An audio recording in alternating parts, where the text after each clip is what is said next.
Good evening, and welcome to Philly by Night, a Vampire the Masquerade 5th edition game set in the city of brotherly love, ostensibly a Camarilla city. We, however, are not Camarilla. So,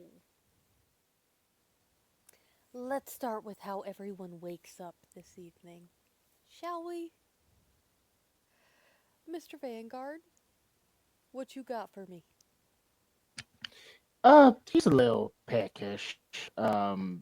Definitely not gonna deny his hunger for tonight is an important night, so he gets ready. Um, Definitely enjoys a little bit of the club and goes about his hunt, and then finishes getting ready for the inevitable shenaniganery that's about to happen. Well, you do remember what happens at Hunger 3. Mm, do I?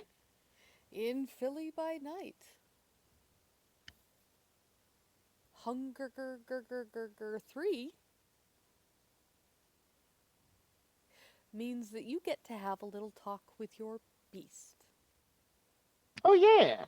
Cool. Cool. Even Cool. though Cool. you are using Herd to knock yourself Yeah. back down. So, luckily, this is a short conversation. Yeah. Are we still pretending to be a rose? Well, for my safety, yeah. Why not? It's easy to pretend than it is to go about it unmasked, so to speak. A little pride for the blood that flows in your veins. Pride has nothing to do with that when it gets me killed. This does not seem like a city that would kill you for something so trivial. No, but this city does operate in a way that if it got out that they were allowing my family in the city, that it may not be looked upon favorably, and that would cause a bigger issue that I quite frankly don't want to deal with.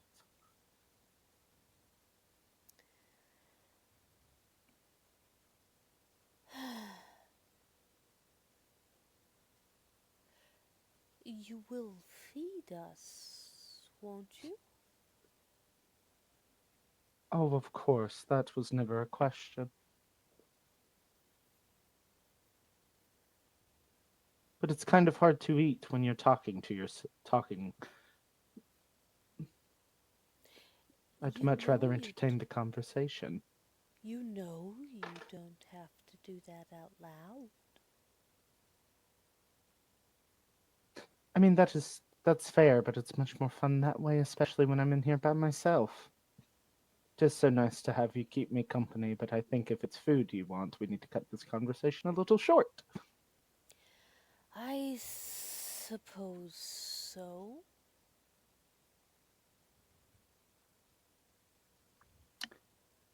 At this point, if any other conversation is made, he is just going to ignore it and go tap his herd.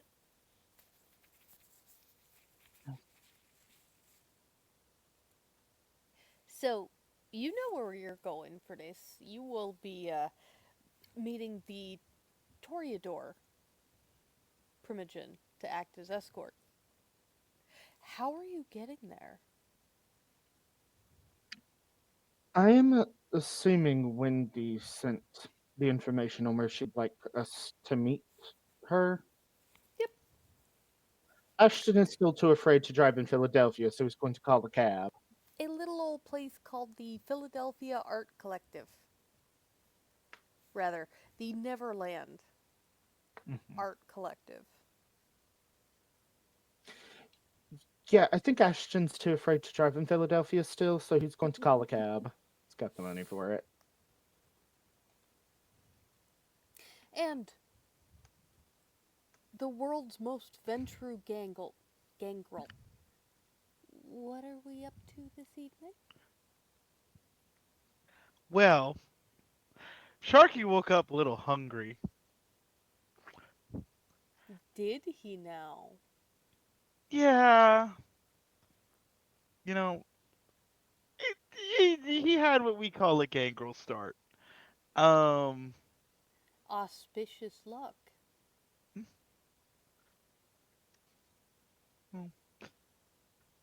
well, that's why we have all those people I've made indebted to me over the years. A little bit here and there, a little loan here or there, and somebody needs to pay back their debts tonight. So, Oh, yes. After all, how does one become a billionaire without trampling on the little people?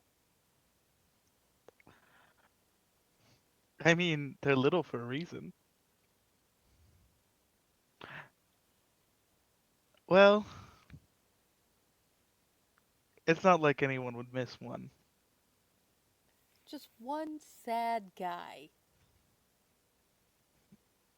He wasn't sad. He can't be sad anymore. It's really doing him a favor. And so, Sharky starts our session at Hunger Zero. I frenzied. It isn't murder if it's just a little accident. Just a little accident. Just a Mm-hmm. little accident. Just a little accident. Just a little accident. Accident. Accident. I will not use that word. Sharky would not use that word. I frenzied is the only thing that he'll say. And he did clean up after himself. To a degree. It is amazing what you can do when there is a whole lot of information that you have as a loan broker. You know, making somebody making somebody disappear within the banking system means that, effectively, as far as our country was concerned, they never existed to begin with. There is an individual who comes knocking on Sharky's door, likely from the cleanup coterie. Sharky is going to allow them in. Uh, This is a rather svelte looking individual, uh, man, but a very, very young man. He is clearly kindred, and just as clearly, there is a purple blue scar that goes all the way across his throat.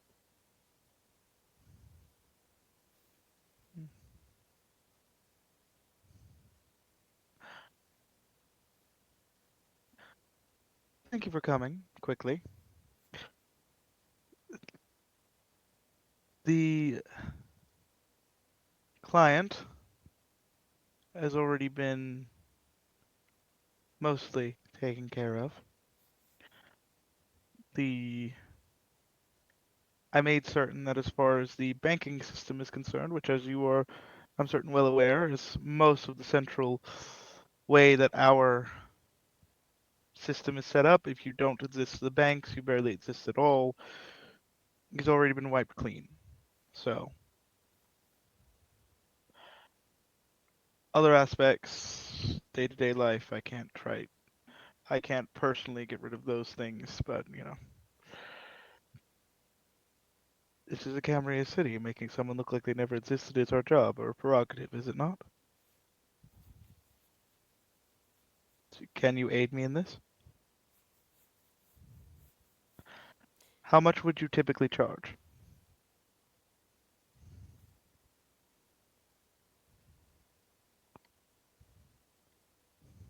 One minor or one major? Minor. All right. One minor it is then. And a little ermine head, which is like a wild ferret.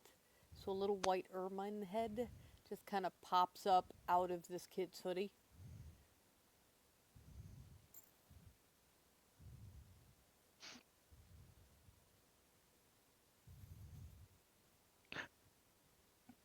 Oh, and then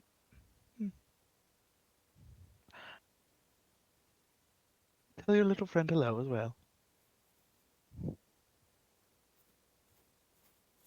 he's just gonna pat the ermine and go on about his way to go get the body. This kid has clearly got that skinny little farm kid muscle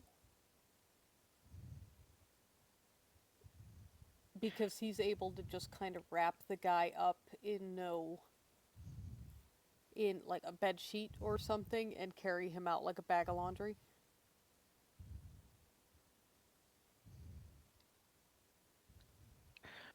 Hmm. Sharky's gonna Sharky's gonna tilt his head.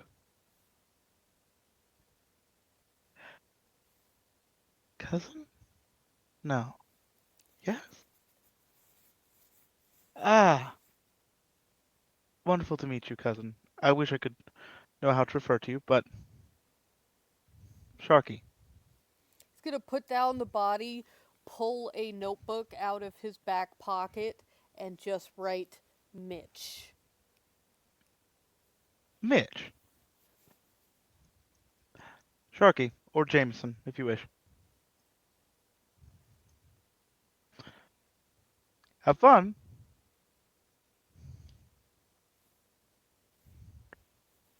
He's just gonna pick up the body and stroll on out of there.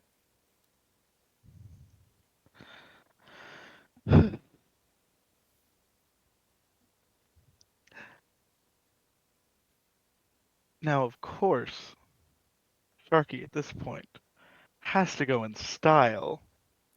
He's a billionaire now. He can't take a taxi cab. What does he look like?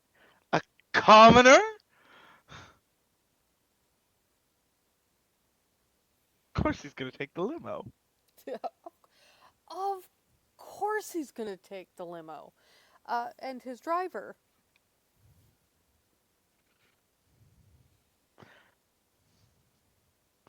It would probably be his security retainer as well. Yeah.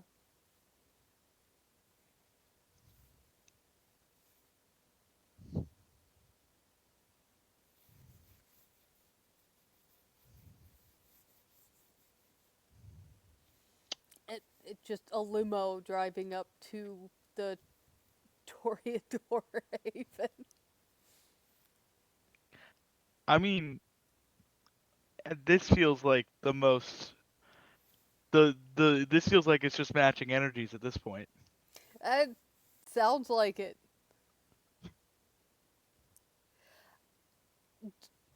Doctor, so you will have been made aware, even though you could not join us last session, that your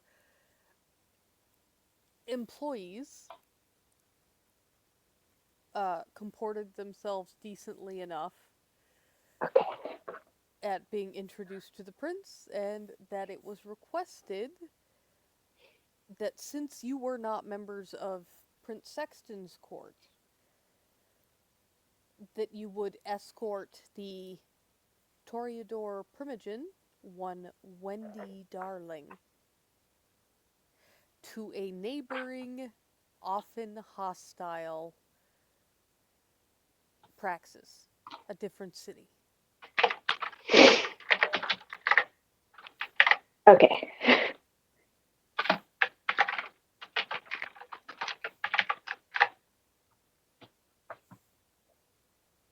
So how do you Well, wake up, Doc? Doc wakes up from his very long torpor, um, a little bit hungry, um, and oh shit, and runs off to try and catch up with everything and meet up with everybody because he's been asleep a bit longer than he anticipated being. Well, and there are the two new infants that have sprung out of the current project that the doctor's got going on. Yeah.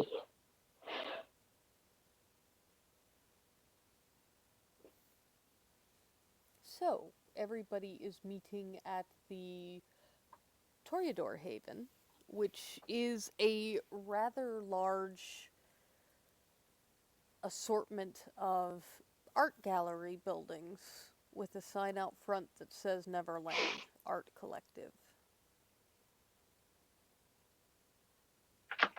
One in a cab. Are you driving your own car, Doctor? The doctor does not have their own car. Are you taking public transportation or calling a cab? Public transportation it is. Public transportation it is, and no one's really looking twice at some dude in rather normal clothing on the subway at night. It's fine. You belong on the train. You are clearly one of those young, upwardly mobile professionals. Clearly.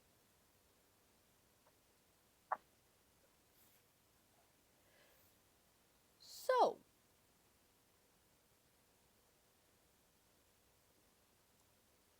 y'all are together again.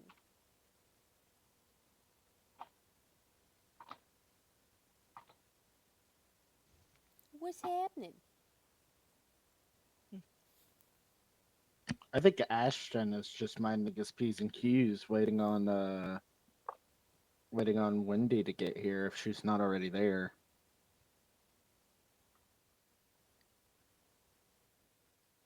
A taxicab and public transportation. Neither of you have any class. I assume that they got to where they're meeting up because they're direct and I'm taking public transport.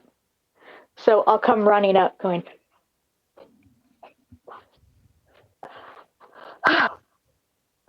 truly sorry, fellas. I overslept. Did you walk all the way here from your haven? No, of course not. Don't be ridiculous. I did think I saw the bus stop like 2 blocks that way. Maybe. Oh, Oh, no, you can't. You didn't. You didn't, Dr. Beck. You have to blend in. I don't have a. Are you expecting me? Me to drive? I I expected you to take something a little bit more. Turkey, I really wish, my dear compatriot, you would get the stick out of your ass. Save it for later. I spent so much time having a venture teaching me how to put it in. I'm sorry. Ooh, what's this about sticks? You hear a light tinkling voice from behind you, and you turn to find the gentleman that is posted in SPC outfits. You've all met. No, I don't think any of you. Oh, yes, you have met. Just Ashton. Ashton. Just Just Ashton. Ashton. So, yes, Ashton, you know immediately. You look at him and you're just like, oh no, this guy. It's like the gif of that guy, and I forget what show it's from, just like, fuck! Internally, Yep. not externally. But he's just like, Ashton not turning around when the three of them hear that voice. What Dr. Beck and Sharky would see is Ashton's eyes roll so far back in his head, you'd think they would pop out of his ass.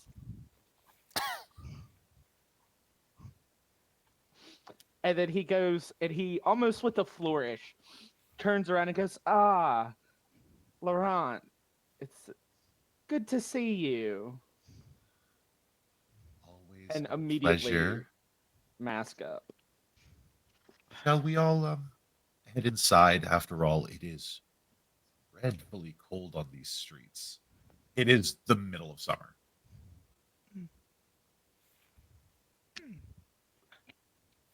First, Yes. before we head in, Mr. Vanguard, can't you introduce us to your friend? Yes, this is a Mr. Laurent Dialb. I am gonna butcher his last name. Ashton wouldn't, but John is. A Mr. Laurent D'Albert. I met him a few months back at the club. Quite an interesting character.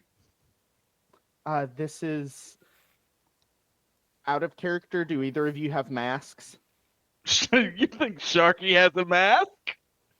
Oh, I thought I'd ask because I figured if you did, Ashton would know it by now.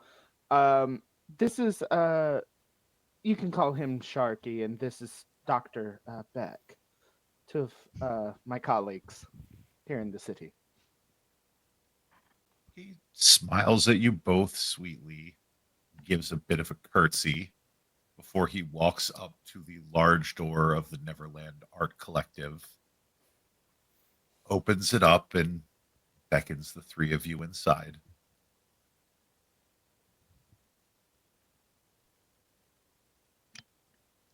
Once the Ash- door is closed and the three of you are inside, he looks at Sharky, he looks at Dr. Beck, and while the voice that comes out is almost like this catty hiss, it's not meant to be malicious directed at either one of you, but just a, don't you know there are hunters in these streets? You have to be more careful. We can't just stand around outside lollygagging like a bunch of school children.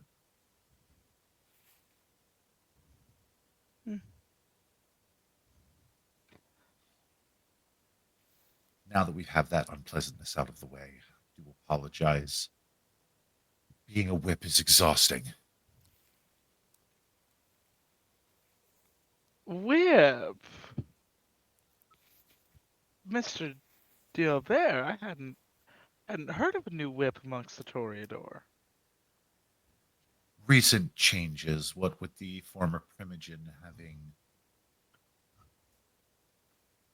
taken a bit longer in his convalescence than we would care, the clan needed a firm hand at the wheel. Hmm. Hmm.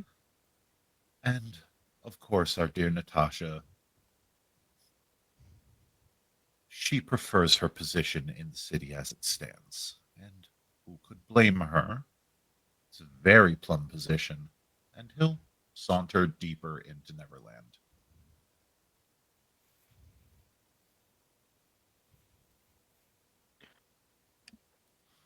I did not know he was made a whip. I'm glad I wasn't drinking anything. And Ashton sort of takes a moment to admire the art. There are paintings and sculptures galore.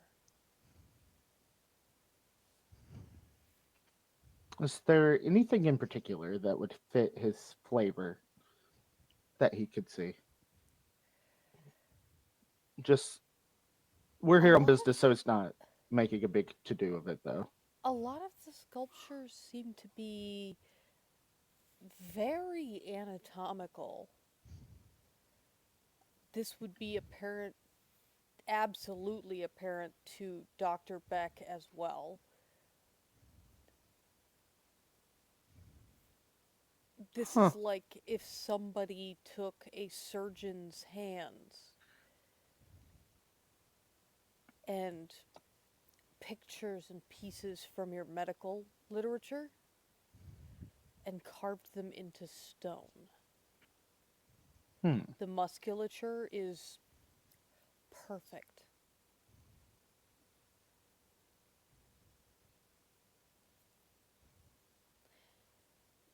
There Hmm. are several paintings of the city. One of them displays a rather large building in the downtown area on fire.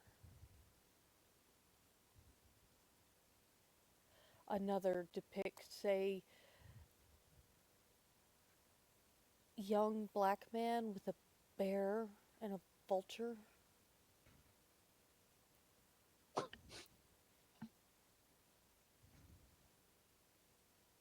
And it would be someone Sharky recognized. And there really is no forgetting that vulture, is there?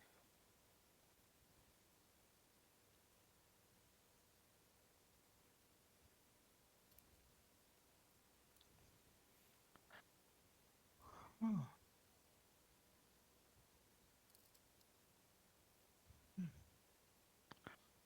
I'm assuming it's Cal.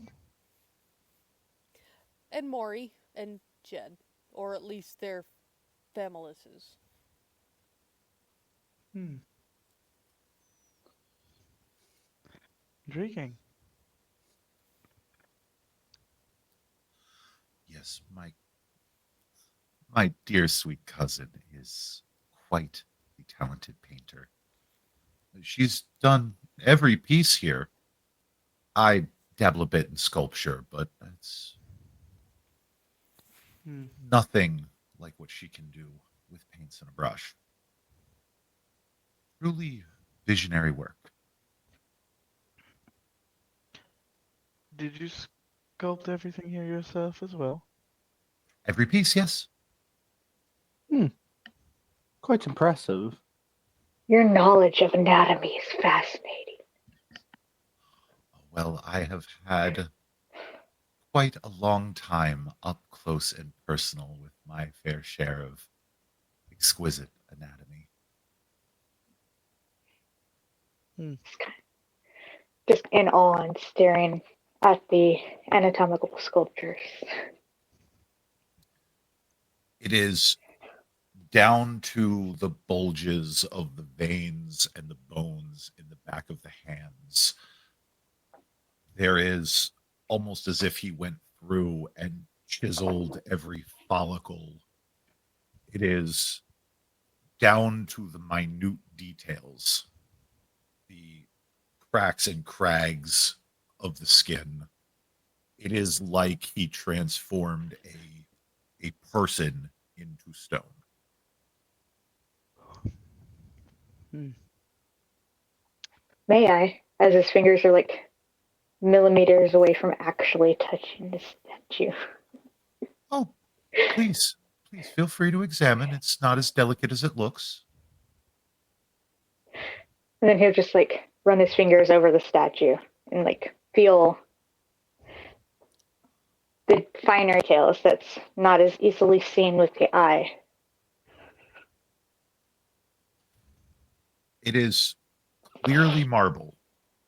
It is like there's no mistaking the cool touch of marble beneath your fingertips. But it is immaculate in the carving. Hmm. Pieces like this must have taken years.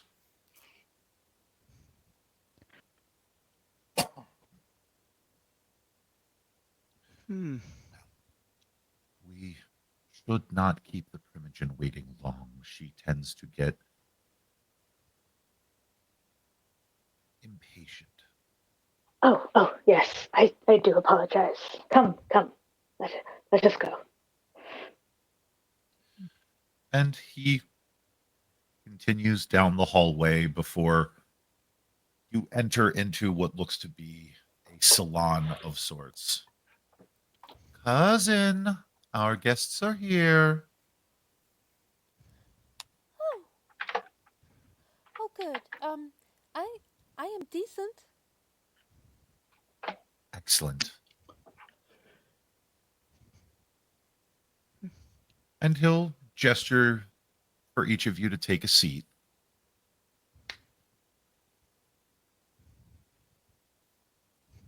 I, I was just painting. Um, yes, painting. Hmm. I'm certain another exquisite portrait, just like the ones outside.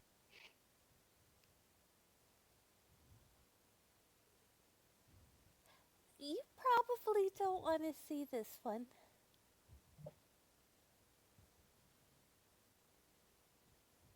And she is looking very closely at Sharky in particular. Well, now I'm intrigued.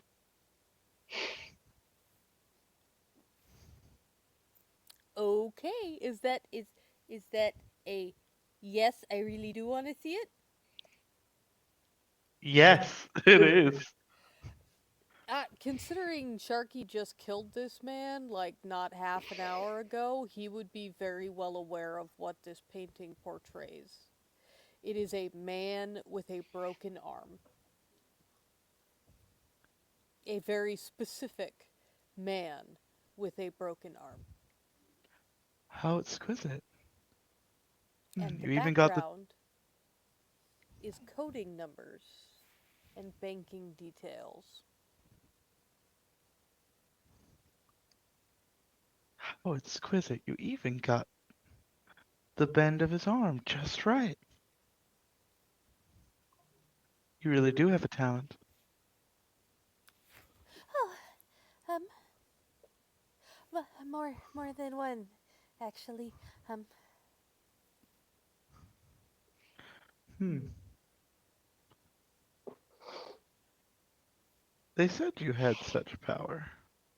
I'm impressed. oh yes. Hmm. Even if one doesn't hold the title, one doesn't actually lose the gift. Hmm. Interesting. Kind of comes over and looks over their shoulder. Hmm.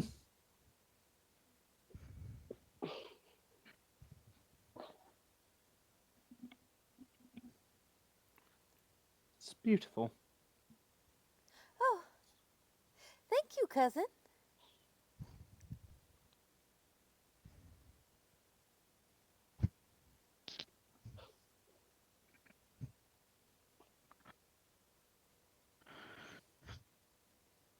Laurent will slip behind Wendy and guide her over to the settee in the middle of the salon.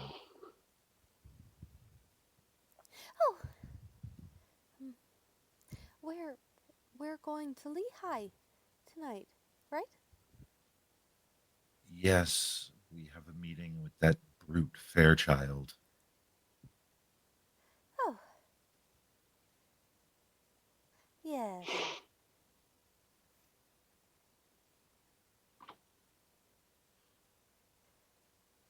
And he guides her, sits her down, sits next to her, seems to be almost protective of her.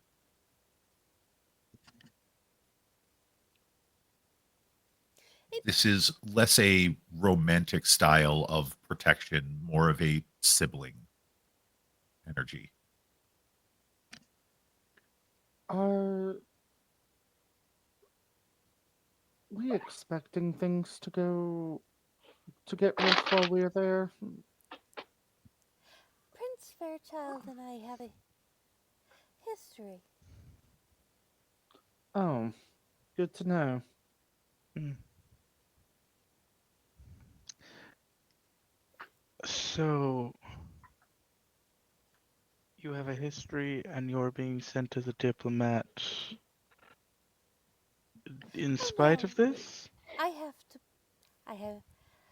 Alas, I am forced to abide by our pistation system. Hmm. I owe the prince a boon. Um, I mean,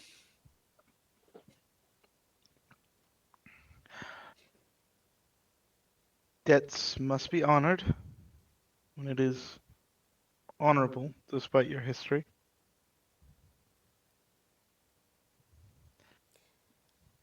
I used to be part of the Lehigh Valley, you know. Hmm.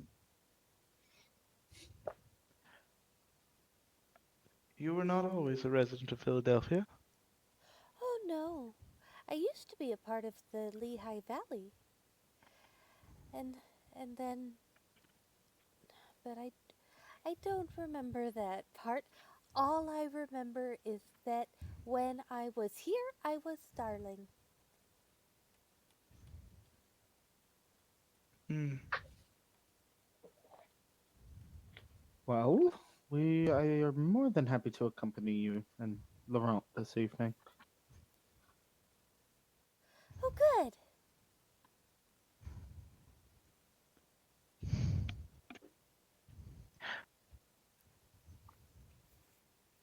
You, Laurent, Yes, dear cousin. you've packed my travel kit Everything is packed and waiting in the car. and the canvases. Yes, All of them? every last one.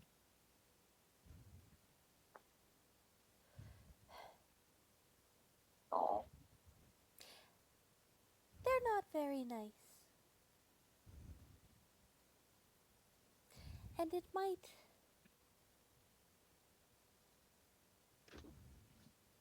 They are very focused on women. So it might behoove all of you, young men, to get a little closer to your feminine sides.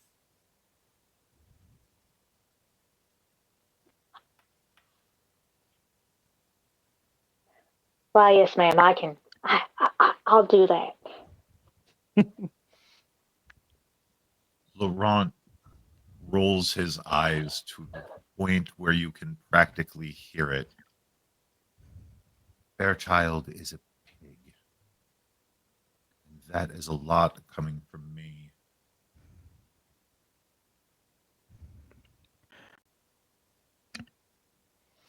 When I, as I have been the only one out of the three of us that have met you, that definitely is a statement, Laurent. And when Ashton says that, he is looking at Laurent like, you've got to be fucking kidding me. And he gives you a smile of, nope, not kidding. Mm-hmm. when you say get in touch with our feminine sides, what exactly do you mean? Oh, the garden must grow, you know. Are we walking into this having to pretend to be Toreador? Oh no, not necessarily, no. I don't think you'd pass for one of us anyway. There is a bit too much of the cold logic in you, I think. I suppose. That's it. I've spent a lot of time spent a lot of time with people with certain sticks. So Oh, oh, you're talking about the prince's family. yes. Sticks.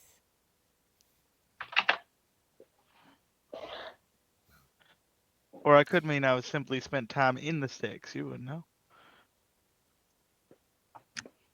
Same thing, really. Just a different way to say the same thing. I don't. Dr. Beck, let's take a second to check in on where your headspace is at. Hearing Considering- how hearing how femme-presenting individuals are treated in the Lehigh Valley. How does Considering, Dr. Beck feel? oh, he's pissed right now.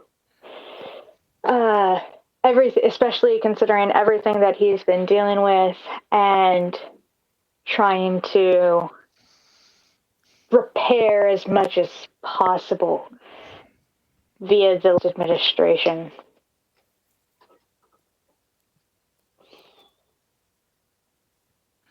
His very smart comment about, oh, yes, I shall do that.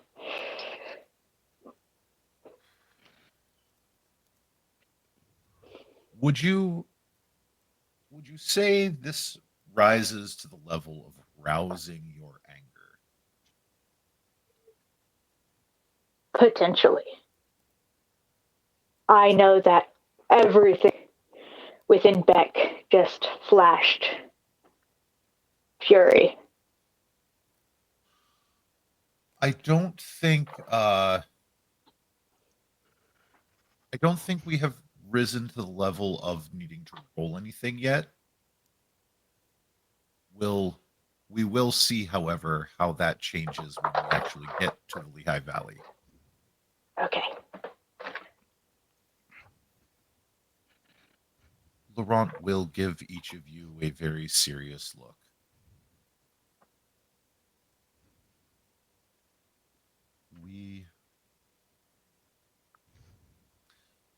A word of caution. We are walking straight into a very thorny garden. There are individuals in the prince's court that have some unconventional religious beliefs when it comes to the Cambria. Must be something in the water.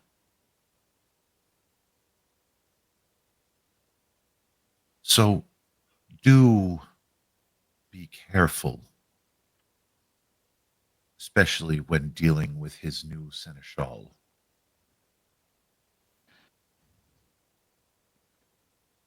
He is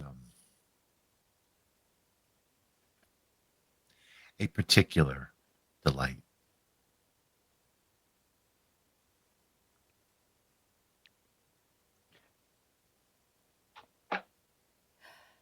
Laurent, there's a limo. Do we get to ride in the limo? Yes, dear. I made sure to secure one specifically from the prince for our travels this evening. Now, if all of you are ready, we can get to work, as it were.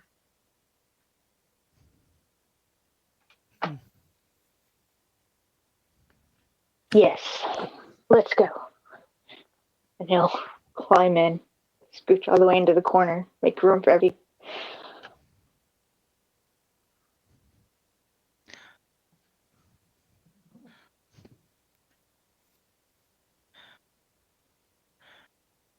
Ashton, Primogen Wendy, after you. Thank you. Ashton then motions to Wendy to go first. And Wendy's just gonna. She's got like several paintbrushes tucked in behind her ears, and there are small paint spots on her hands, both of them.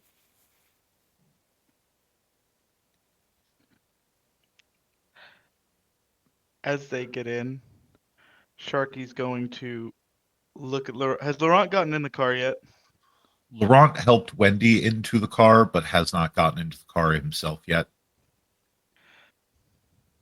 He's just going to look at Laurent to shut the door a little bit closer so they can talk a little bit. What exactly are we walking into here? A viper's nest. Oh, wow. Thankfully, I have a few remaining contacts in the Lehigh Valley, so we will not be without friends. Excellent. Well, It's not my first time walking into a proverbial viper's nest, so. I will warn you, Fairchild is a bit boon happy. Hmm. So treat him like you would a used car salesman. A used car salesman. Oh, that's a thought. hmm. Accurate, but a thought. I don't think you want me to treat him how I'd treat a used car salesman. Sharky, if I may, try to talk as little as possible.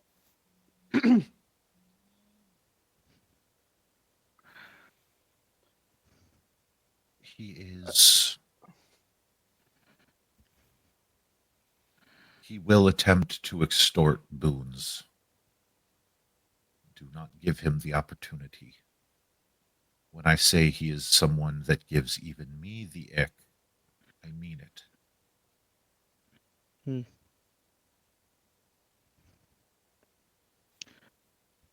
So what I'm hearing is another elder. Sharky gets in the car.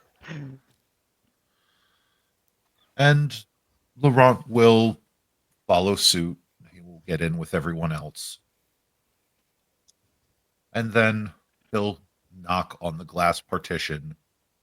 And once everyone is in and the doors are closed, the limousine will pull off into the night.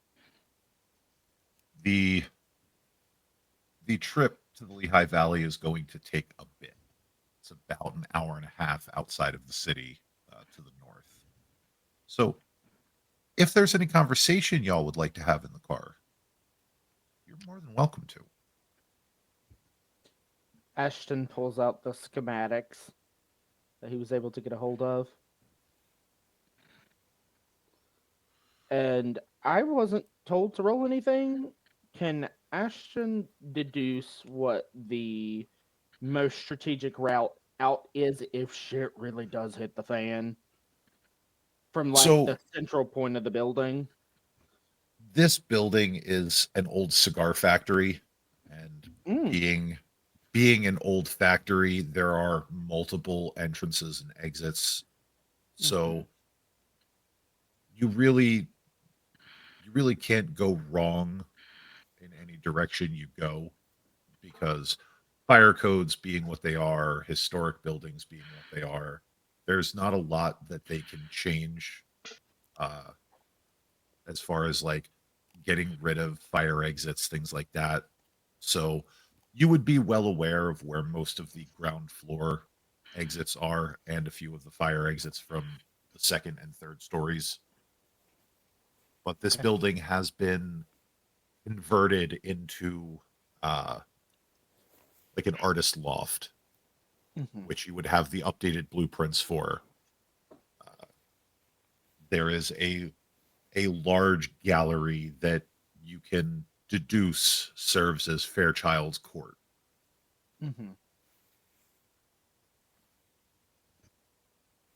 Sharky, He, your security stuff was successful.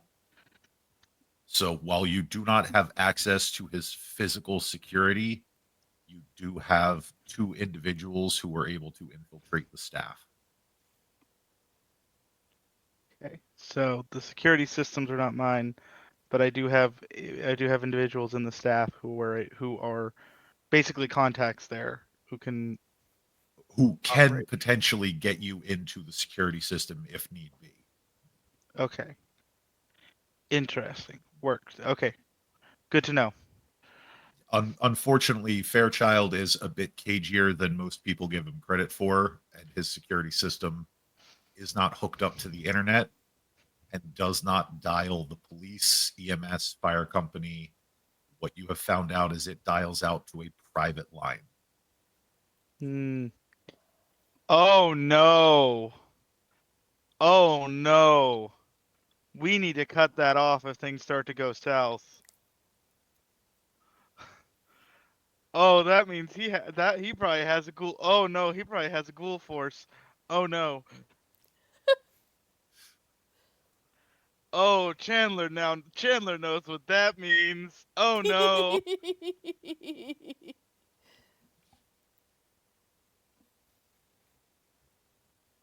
Yes. Accurate.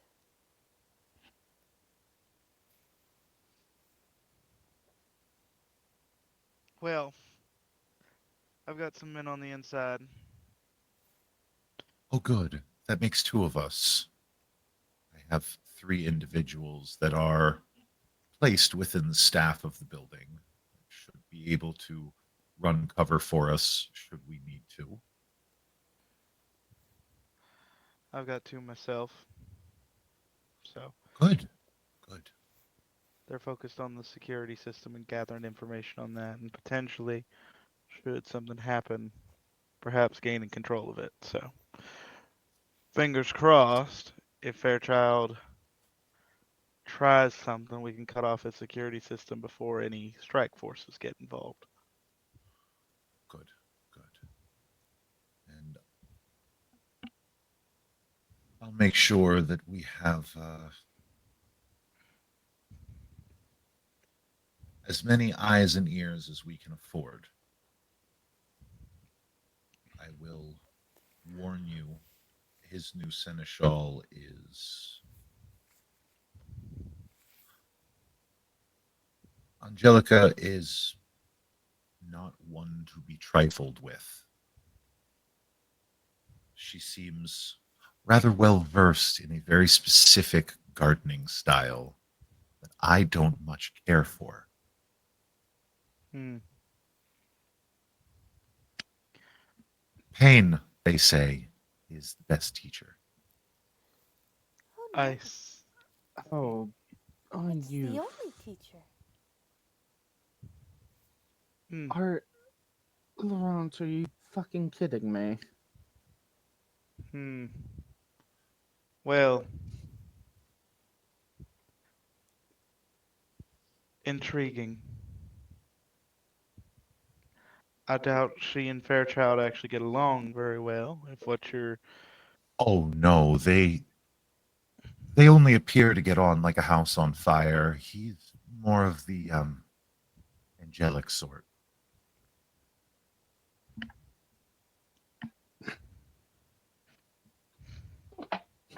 Oh, Miss Darling, look, look, Ooh. trying to distract her. Just have medical anatomy book open with pictures and whatnot. See how the body here connects? Wendy is going to just kind of scratch under the eye patch she's got over her eye.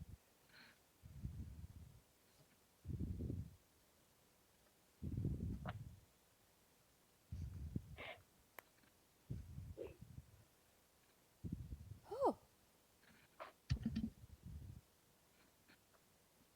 See how these connect here like this? you'll have to show Laurent that picture. Oh yes, when the boys are done talking.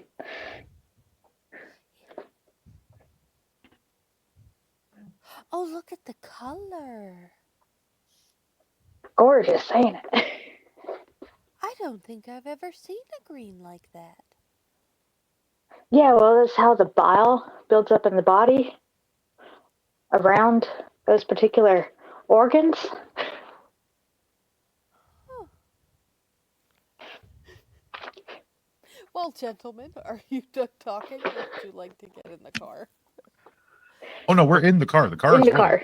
They're Oh, in the good. car. That's why Beck's trying to distract her from the conversation as much as possible. Oh,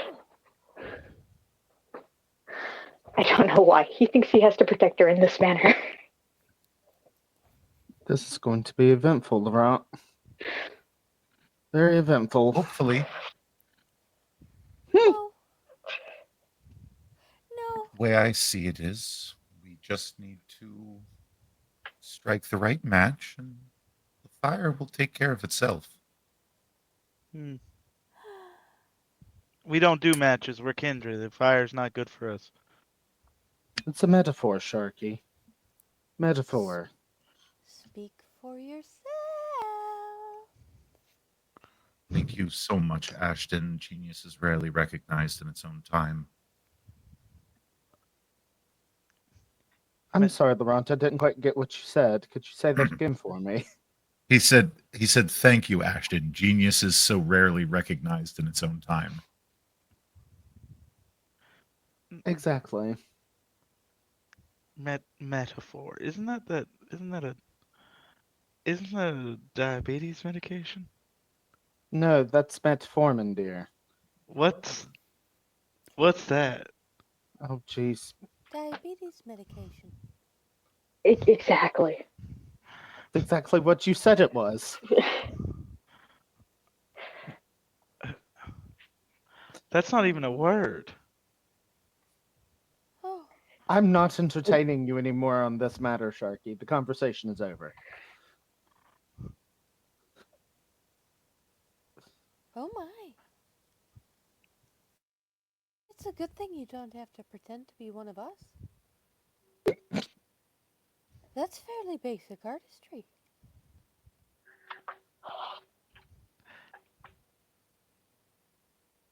I'm just making a bad joke. Oh, okay. Laurent just looks over at Sharky and goes, "Oh, you stupid." That's okay. I can work with that. Daddy like you, dummy.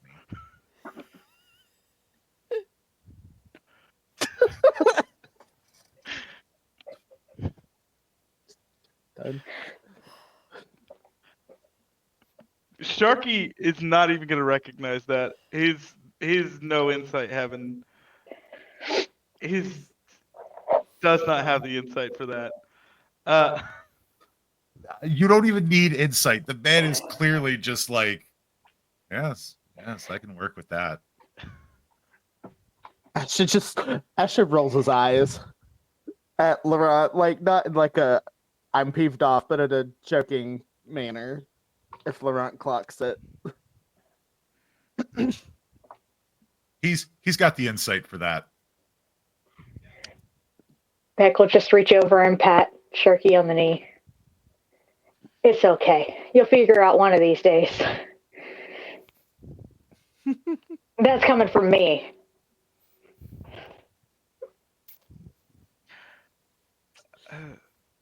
As so as you travel along,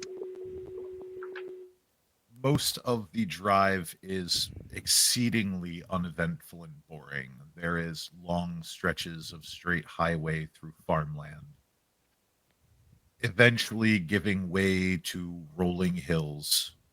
You travel through I wouldn't say a long tunnel, but a decent tunnel through the mountainside before you come out the other side in the Lehigh Valley. You can see the twinkling lights of the Allentown Bethlehem Easton area just off in the distance. Laurent will look out the window. We don't have much longer before we arrive. Is there anything else I can help you with? are you not coming with us?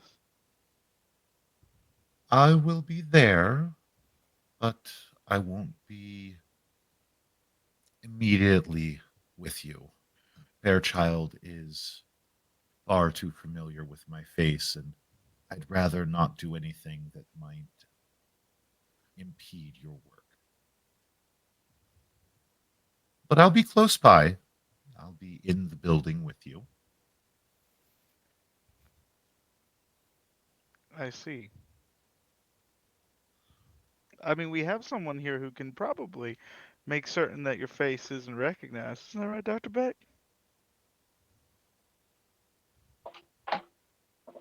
I mean, it's a possibility, I suppose.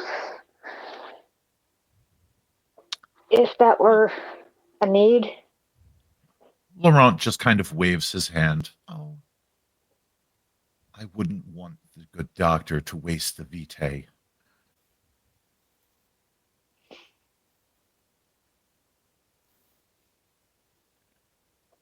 As the limousine pulls up in front of the building that you are all going to be entering, which the name currently escapes me. So if you would give me just 2 seconds while I pull that back up. Uh, you the limousine parks in front of the Cigar Factory Artist Studios, which is located in Allentown's art district, what some may consider the heart of Allentown's art district. You all disembark the limousine. There is already a crowd of people that are currently entering into the building.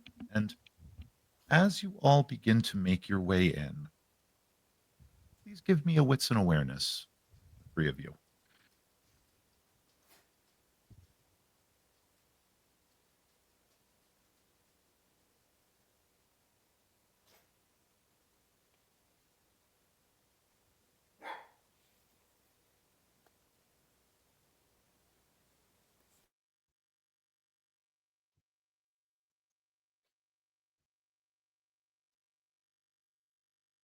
No.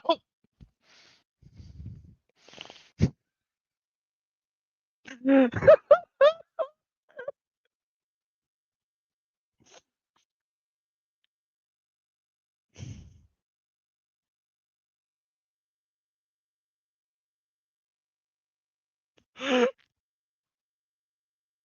focused on Laurent.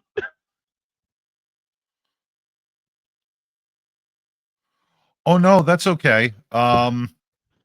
If you're focused on Laurent, go ahead and just re-roll that like altogether. Like not willpower or anything like that.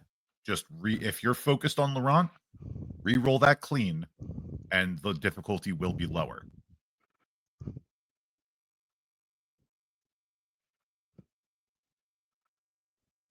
Oh, Very good. That is much better. Dr. Beck, did you want to spend any willpower on that?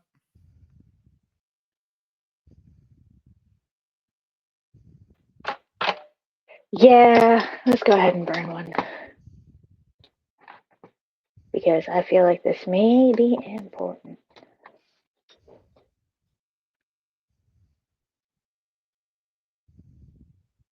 Oh, much better. Much, much better. That's 5. Now.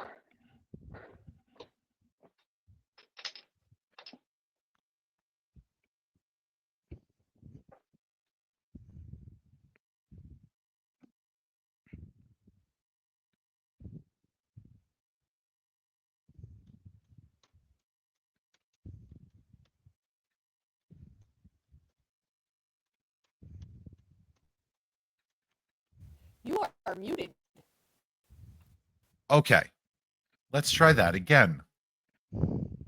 So, Dr. Beck, Sharky, as you watch Laurent melt into the crowd, you likewise watch his face melt and reform. If you take a peek at your OOC chat, you will see how the face has restructured itself.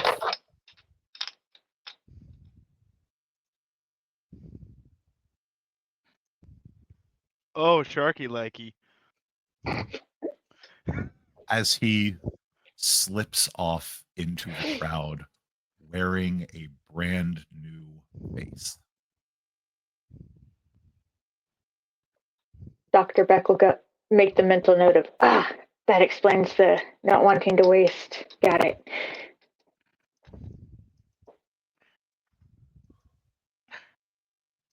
Have either of you ever met a Volgiri? Sharky maybe. Never. Out of all I'm not sure. out of the 3, I feel like Sharky would probably be the most likely to, considering the crowd he used to run with. Oh, absolutely. Yeah. Considering the crowd he used to run with. Dr. You Beck, know I what? likely. Sharky, give me a wits and intelligence, please. Wits and intelligence. Let's That's not see a if bad. Sharky can. Let's see if Sharky can remember a thing. That's not a bad pull for Sharky.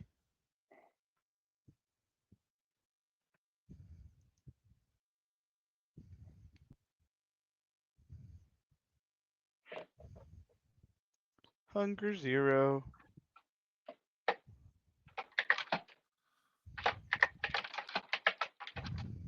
There is, in fact, an individual that you remember hearing about back in the old days. Someone from the Black Monastery that could do exactly what this man can do. A member of the Cathari.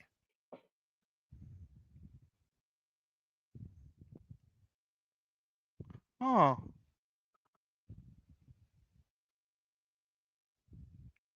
Well.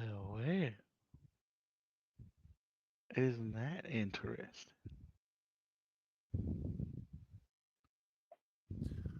Would you like to share that information with your coterie?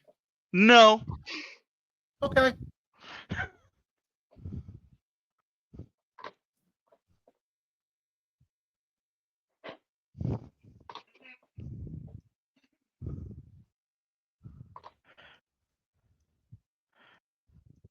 I love some of the comments from our audience, by the way. It gives me life. So that leaves the three of you alone with Wendy.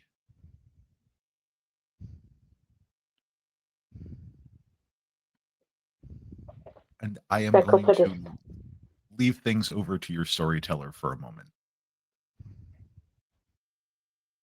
Beck will put Pupper his arm out. is insisting my attention.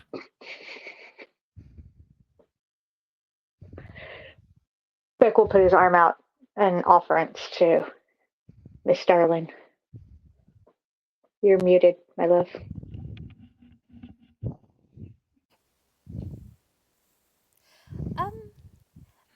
Do you remember how I said that Prince Fairchild and I had history?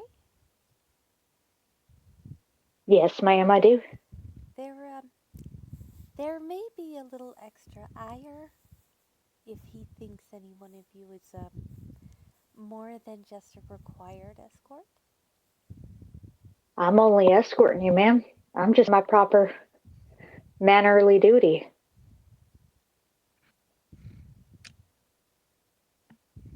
Ashton will kind of lean into Dr. Beck there.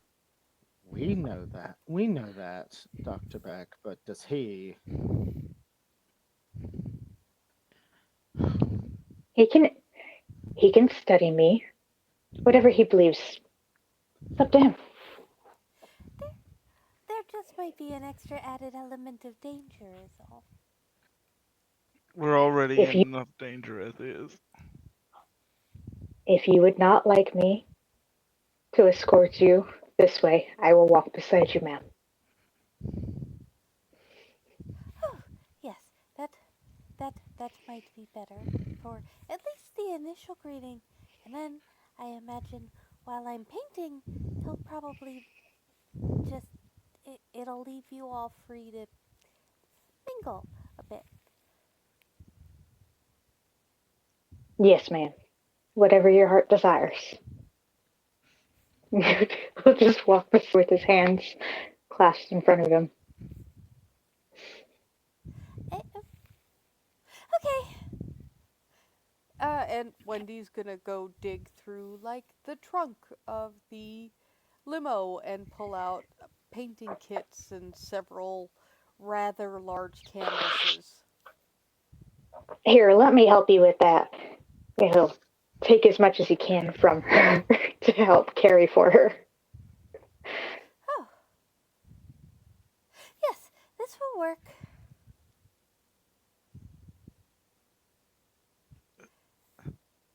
Are you ready? Whenever you are, ma'am. Gentlemen? Might as well. Let's do it, I suppose. Better now than never. suggest you keep your eyes peeled, cousin. Of course. And it probably wouldn't go amiss if you were something like a sponsor, Mr. Knox? Oh, make it seem like I'm paying for the paint. That kind of stuff. Okay, I can Like do that. a fan of the arts.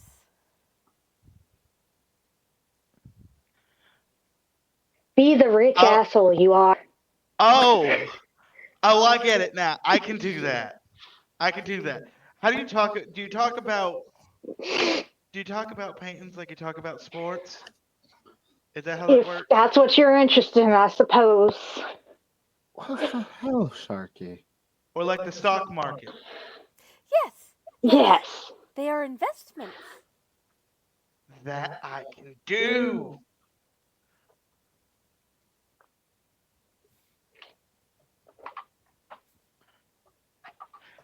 And, Doctor, I'm not entirely sure what persona you would adopt.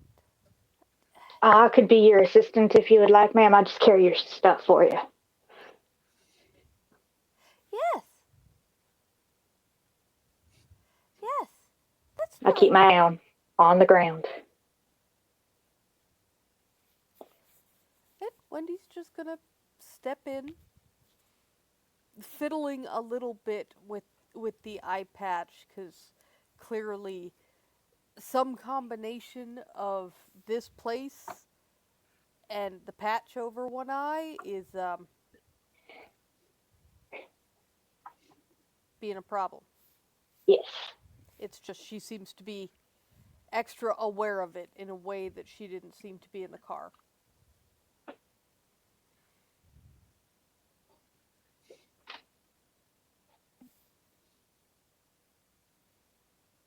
You are all, once you are inside of the building, there is a gentleman that walks up to you. He is dressed as, he looks like a waiter at an upscale restaurant. This man is clearly a ghoul.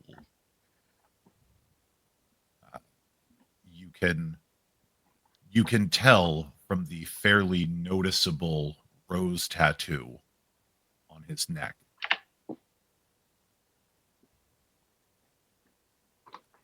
He smiles warmly,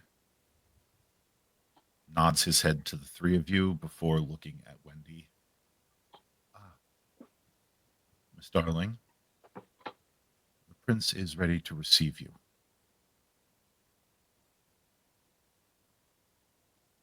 So quickly.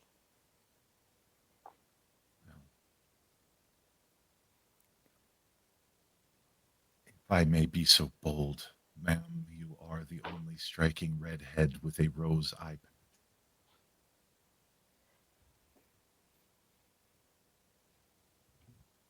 I mean, he always used to be the type to keep folks waiting.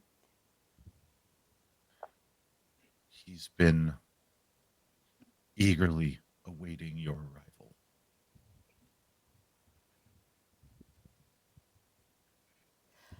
Would you all like to give me a wits and awareness, please?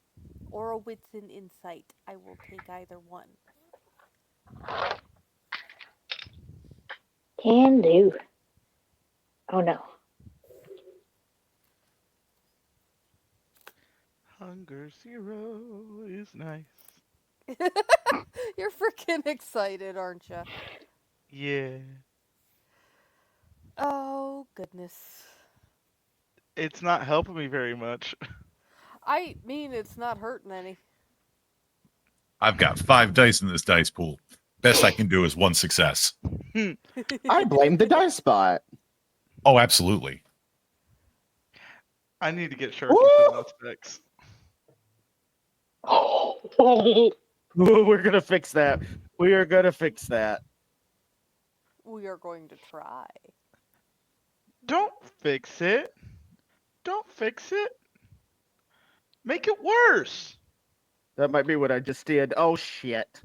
Yep. It re-rolled into another 10. It wouldn't have mattered if I wouldn't have rolled those other 2 dice. Fuck me. 4, 6 on a messy crit. Damn. Yep. Coming in hot. Well done. And I did take the insight path. Well done. I am going to go ahead and burn willpower. Oh, absolutely. I got Well. 2 more on that. Okay.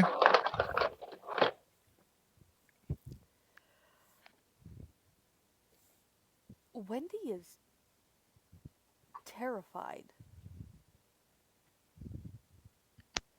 It is often difficult to determine that, especially when a kindred has gotten so good at masking, as it seems Wendy has.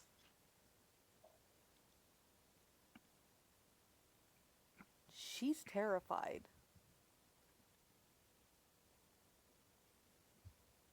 Of going into that room with Prince Fairchild and his seneschal.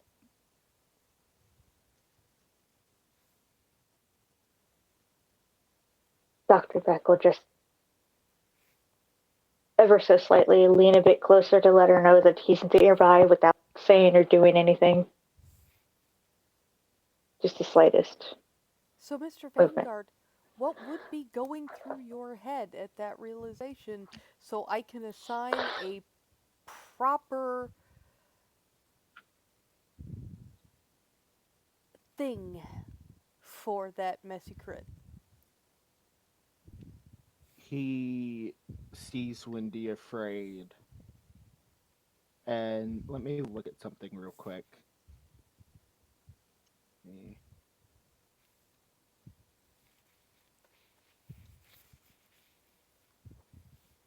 Oh my gosh, if my character sheet would work.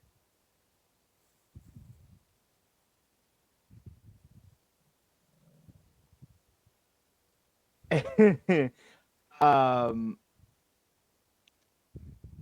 so he has a conviction Mm-hmm. that while he and Wendy are not super close, as he is what he is, and his term of family is a lot more floaty than what a lot of people would use given his age. Mm-hmm. I would say this would ultimately hit on that conviction of he is going to go full on, like, his body language changes. Because I would say In, that even hits on his conviction as well. in that case, I will be assigning you a harm compulsion. Mm-hmm. Mm-hmm. Going into a social conflict too. Mm-hmm. Ooh, it's like I built him for this or something. Eh. Hey man, you brought up the conviction. I would have just let it Yeah. kind of. Nope. But I looked at it and I was like, nope. He beds in the city with these people and he works with these people. So, and Wendy has been probably the most nice out of the court that he's met. So he's like, yeah, no, fuck this. don't tell the neonates Don't tell the neonates. that Wendy is nice. Don't tell the neonates. Oh no, he has no reason to because he knows how to play this game. He's not stupid. He's been pleasant to her every interaction they've had, and they've had a few at this point. So, but he ain't gonna go run his mouth. He's gonna let people think what they think. So, So with that rage, and with knowing, because Wendy warned Dr. Beck,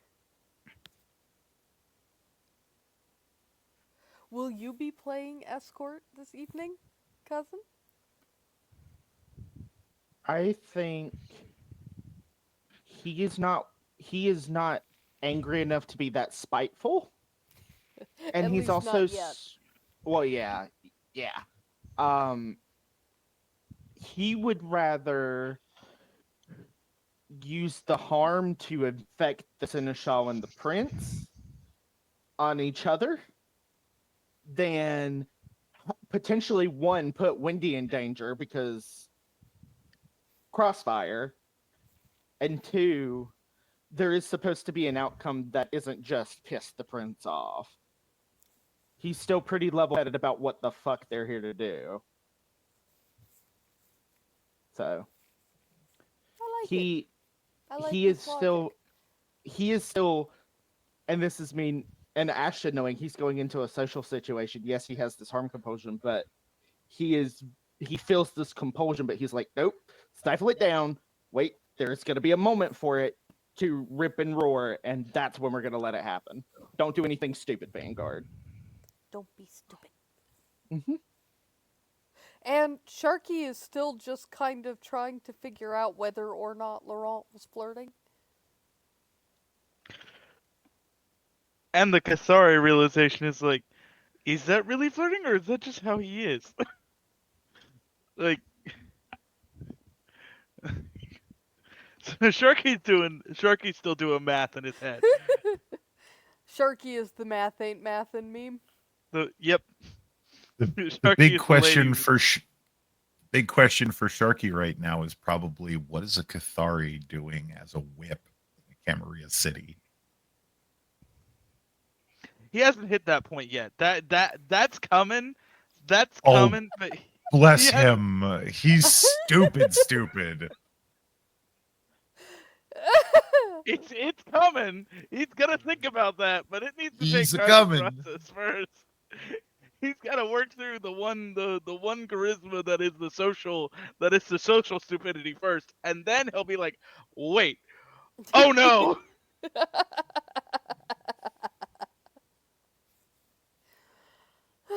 Beautiful. BEA beautiful.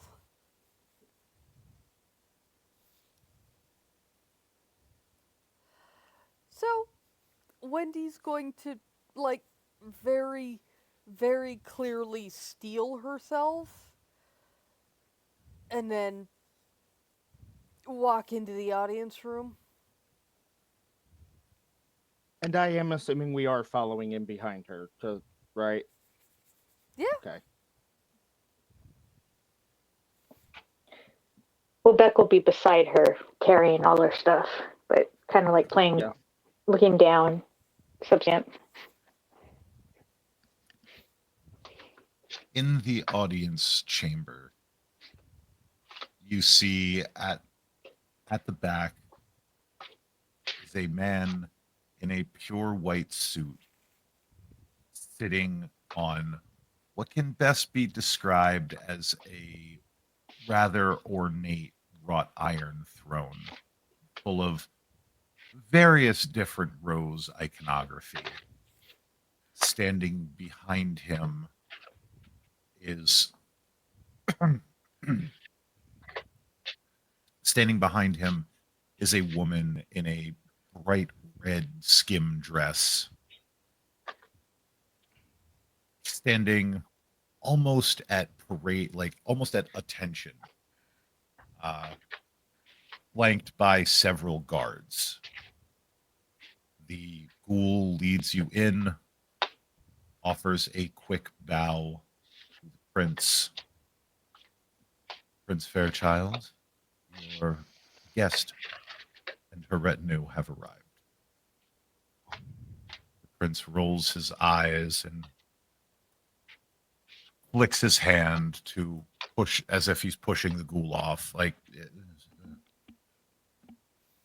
his smile broadens and you can see a flash of fang. Wendy, darling, it's so good to see you again. Who are your little friends? Oh, Mr. Knox. He's a patron.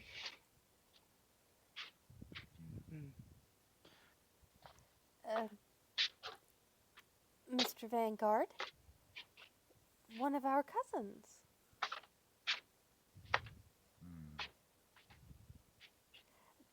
This is Pleasure.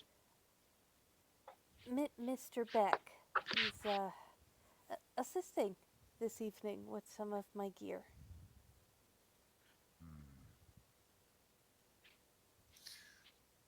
As Wendy introduces each of you, you can feel the prince's gaze move up and down. His smile is not as wide as not, it's not as flashy as he looks at each of you in turn. Well, suppose we can't expect you to carry all of your equipment yourself. He cranes his neck a little bit. Decided to leave your other cousin at home then? Oh, Laurent didn't want to get on the wrong side of your new seneschal.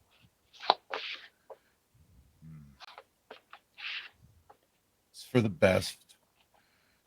After his last foray into my city and the damage he did to my former seneschal, if I ever see him in my city again, it will be a very short visit.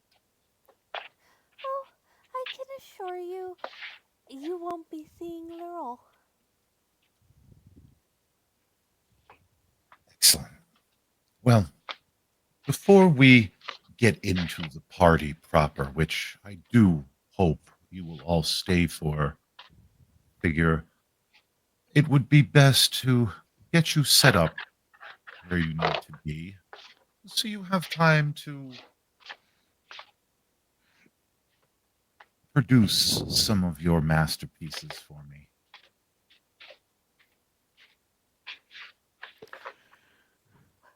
We agreed. We agreed that you would be limited to 3 subjects.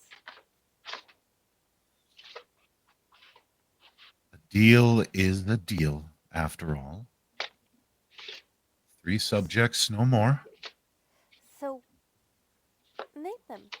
The subjects of the paintings?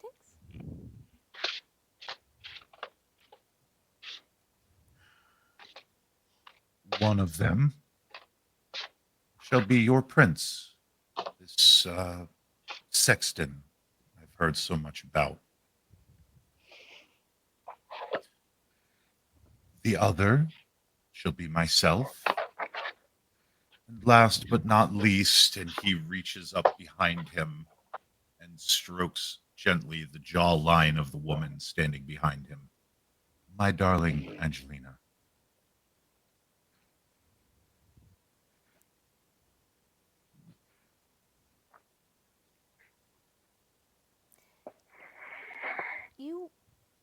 You want me to paint your seneschal? Yes, and I do want you to give it the attention you're known for. Oh, And he reaches up and taps the corner of his eye.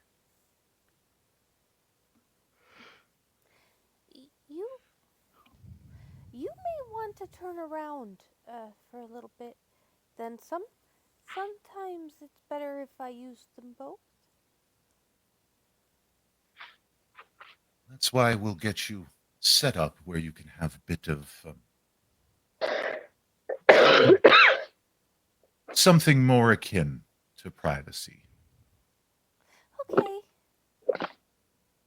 And he'll clap sharply twice. The guards will form up around the prince as he rises from his throne and moves off to one of the side rooms, opening it up. You see what looks to be a very bog standard art studio. This will be yours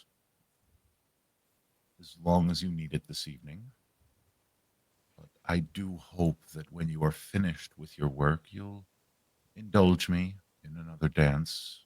After all, it has been far too long.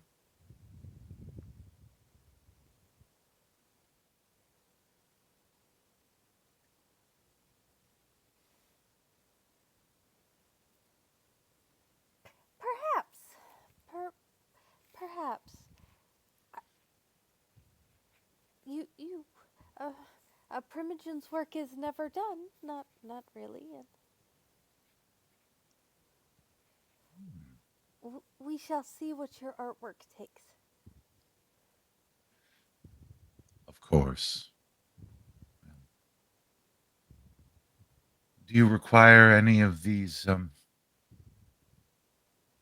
individuals to assist you with your work?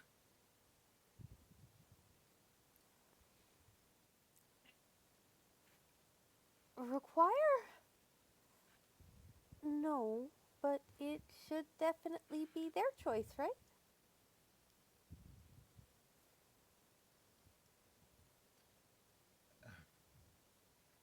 I suppose, if that's how you treat your help. Oh, Mr. Knox isn't help. He's a No, vital no. part of the process. Yes, the patron. Perhaps I can show you some of the other works in my collection. You may find that Allentown is home to a great many talented artists. Unfortunately, Miss Darling slipped through my fingers some years ago.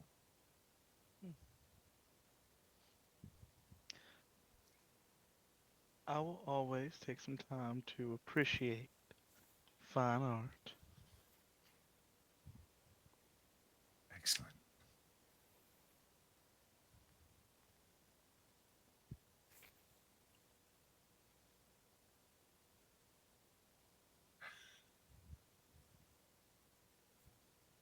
Well, I'll give you all a moment to discuss your arrangements, and I'll meet you in the main gallery when you're finished.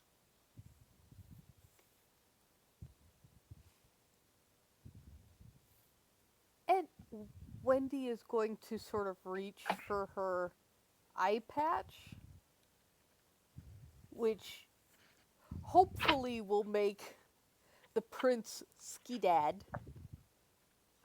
He's already moving away. So Wendy is going to do what she does and take off the eye patch and put it in her pocket.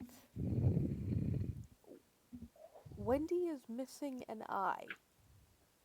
There is no eye beneath the patch. Instead, there is bluish purple scarring. A lot of it.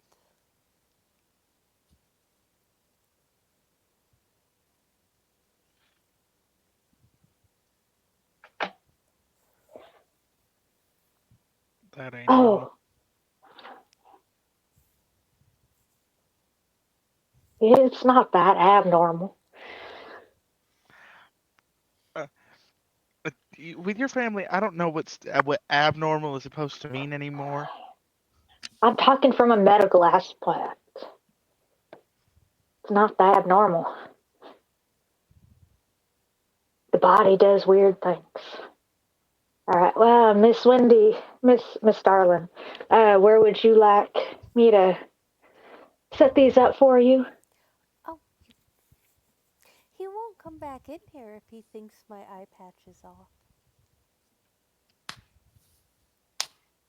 Still, I like to be help for you. Oh. Against a wall, I think would be fine. He'll go wander off and start setting them up against the wall for you and whatnot.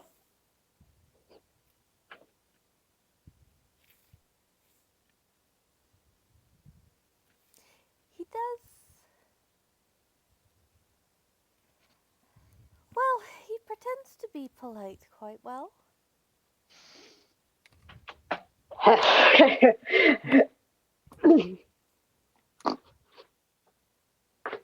Uh, Clearly. quite well, in fact.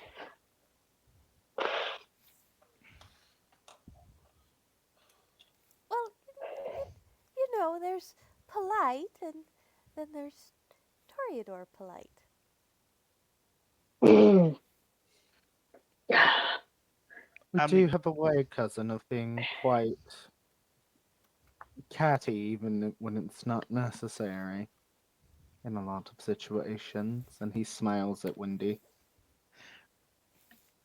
you see, I'm just saying. I'm just saying there's more politeness coming out of that one over there, pointing at Sharky. I,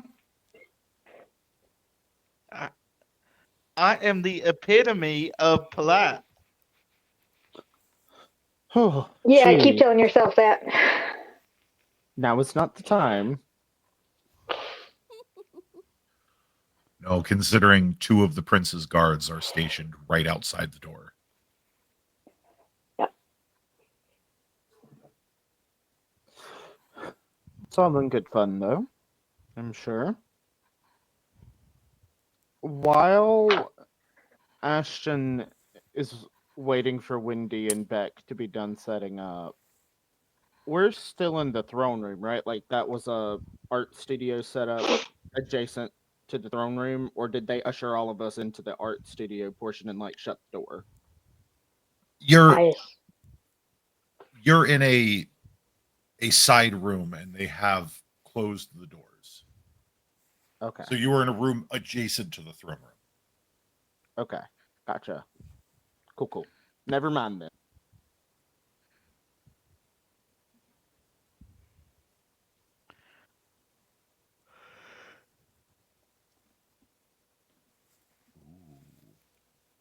Sorry, I'm just doing a couple of quick rolls. Yeah, Oh I no. see them. I see them. Well, Mr. Knox, I think you and I need to go make a good impression, so to speak. I mean, do I have to? Do not, under any circumstances, piss off the prince of this city. There is a moment that if you and I play our cards right, he did invite you to go look as patron, after all, at some of the other artwork in the city. I'll go try my best to mingle with the seneschal and hopefully not get my head ripped off in the process. Well, this would be a good time for me to teach you. I mean, I can't teach you right now, obviously, but at some point I need to teach you some of my family's tricks so it gets a little harder for you to get your head ripped off. Or not. I don't know what you're into. Maybe that's something you enjoy. I don't know.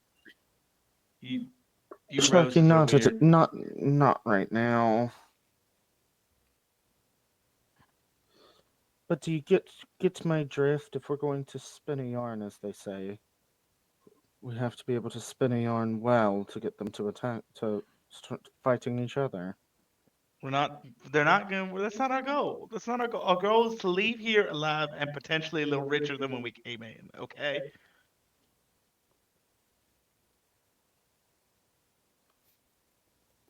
No, I think our goal is to cause this to go. And he's like right in Sharky's ear, like funneling it in. We're not talking about anything like that, all right? Oh yes, right. Gosh, first.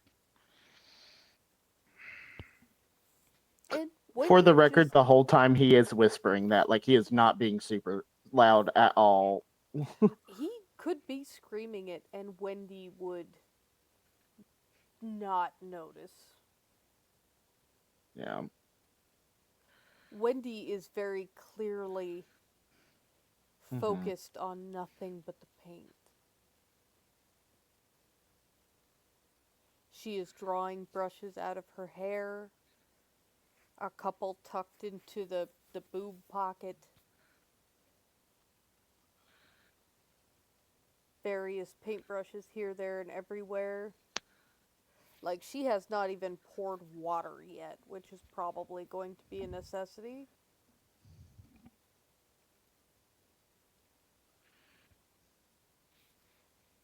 and just starts painting.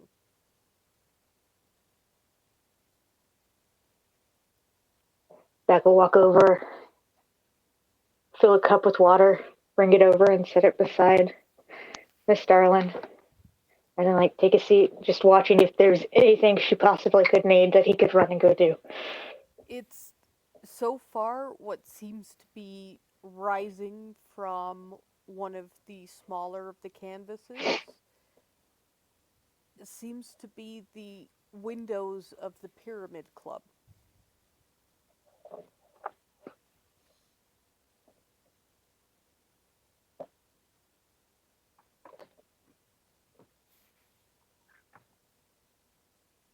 So, what would you guys like to do now that Wendy is very clearly doing what she is supposed to do for the boon? Well, I was told to go to the gallery, so I guess I'm gonna go to the gallery.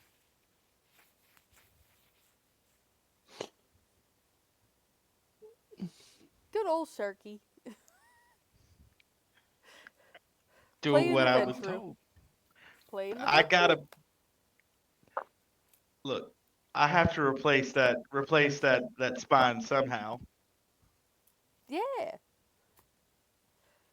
Show that deep pocket, billionaire.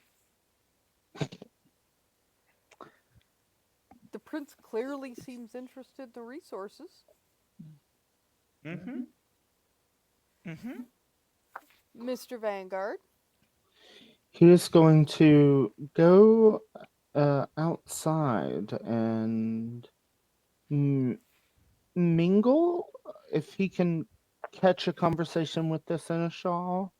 By all means, he will Mm-hmm. spend time speaking to her politely, of course. But he's also listening out for anything that may be damaging that other people may be talking about when they think no one's listening. Okay, so you both are leaving the room, one to go to the gallery, theoretically with the prince, the other to hang out in the audience room with the seneschal. Did I get that about right? Oh, she didn't leave. Okay. No, the seneschal is still mingling amongst the crowd in the audience room. That's where the crowd was. Okay, that was where I had the disconnect. Got it. Okay. So Sharky off to the gallery to meet with the prince. So we will start there. As you It's fairly easy to follow the signs for the main gallery. Uh, you'll find the prince is there with several of his guards, kind of standing around him. He's looking at one of the paintings on the wall. He, for all intents and purposes, looks to be eyeing it like anyone would in an art museum or an art gallery. He's got his hand to his chin, just looking as if he's studying the lines, the composition, the use of color, etc.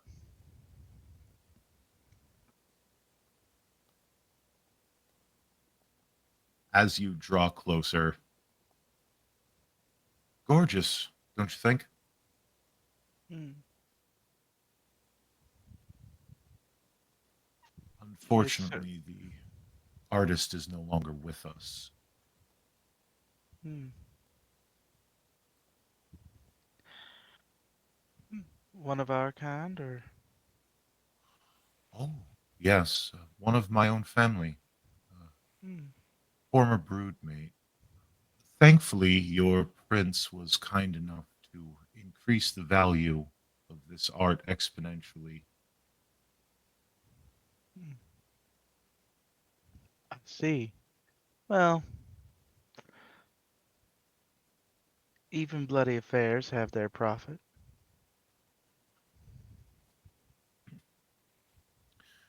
Yes, the war in Philadelphia has done wonders for raising the value of my collection. Hmm. Conflict from an economic standpoint is always far more profitable than people make it out to be, at least. Though it is a messy business.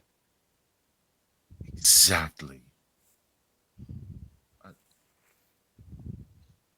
Let me show you one of my favorites.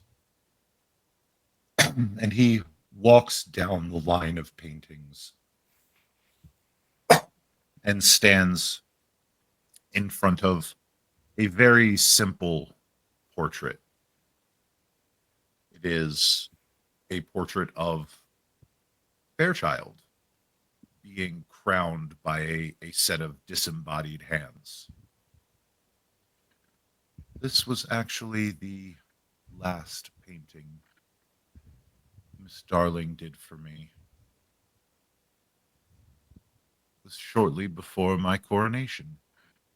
Hmm. At the time, I was nothing more than the seneschal of the former prince. Thankfully, the good Prince Richter had the good taste to pass on.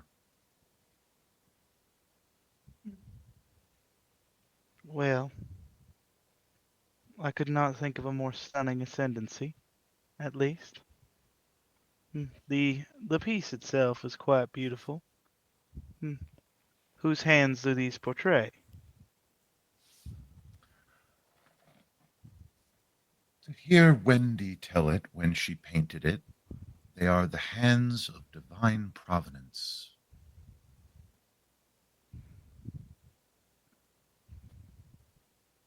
Hmm.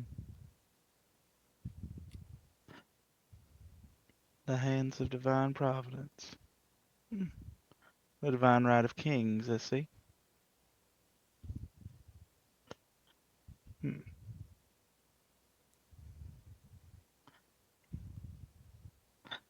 Well, it is indeed a beautiful piece, though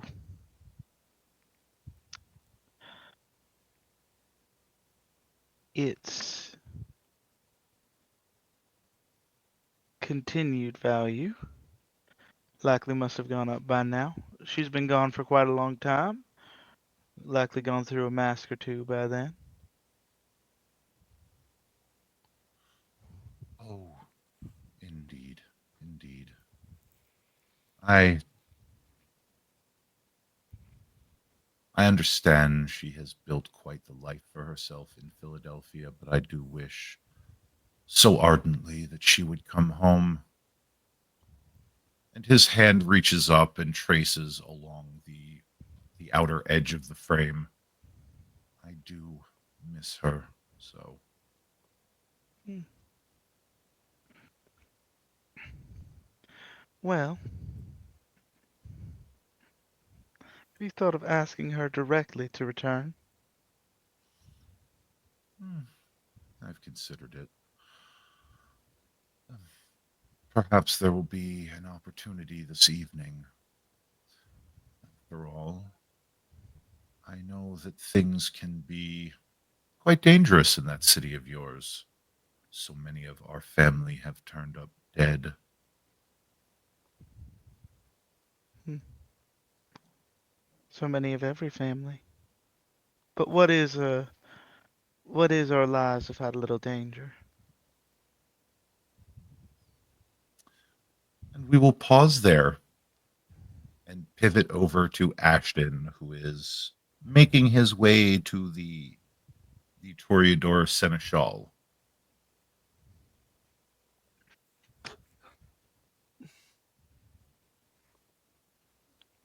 Ashton would, in proper etiquette, give a bow as he approaches the seneschal and wait for acknowledgement. And she will sketch a curtsy. Good evening. quite a lovely, building here.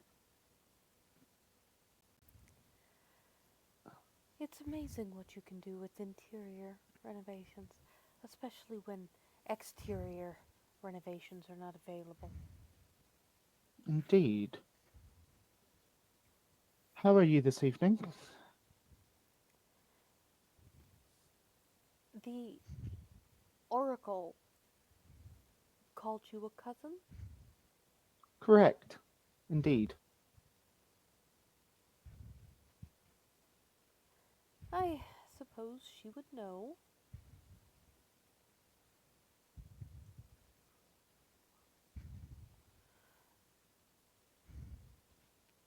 Was there something that you needed? I was just wanting to say thank you for your hospitality this evening, Seneschal. That you can lay at the feet of the prince more than me, I think. Had I been given my way, the Oracle would have come alone. Interesting.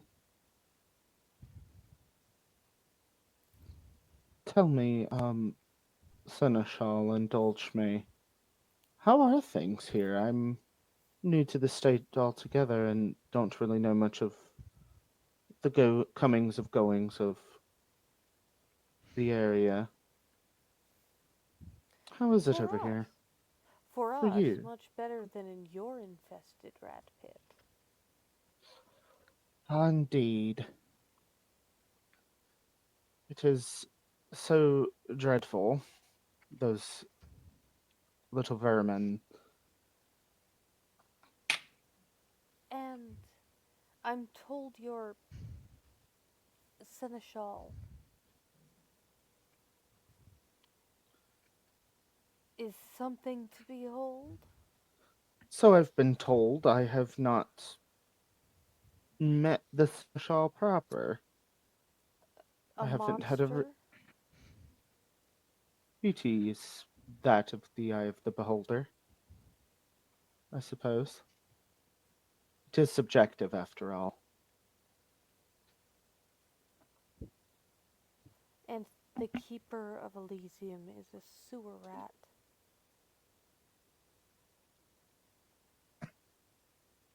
I mean, yes. Guess To, if that's what you would like to refer to her as. to think, in a proper city,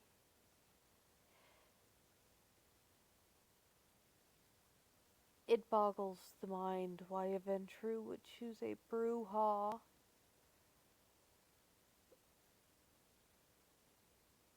and one of those to be his left and right hand.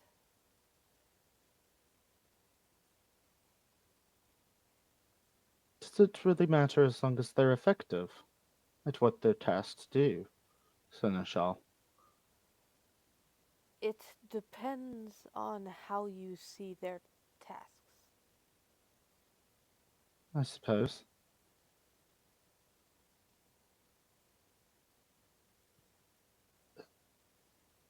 I think as long as you get the results that you would like, um,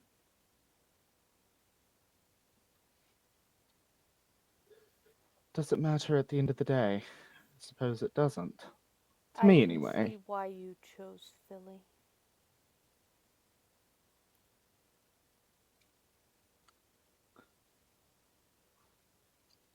He nods and he goes to say something and bites his lip.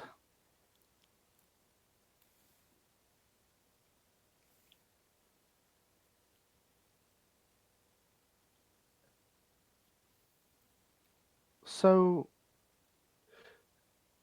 with that so eloquently put, Seneschal, why should I choose somewhere else over Philly?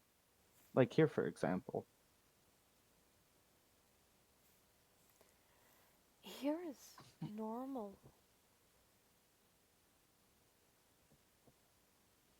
I mean, even your prince Having a distaste for our family is normal enough, I suppose.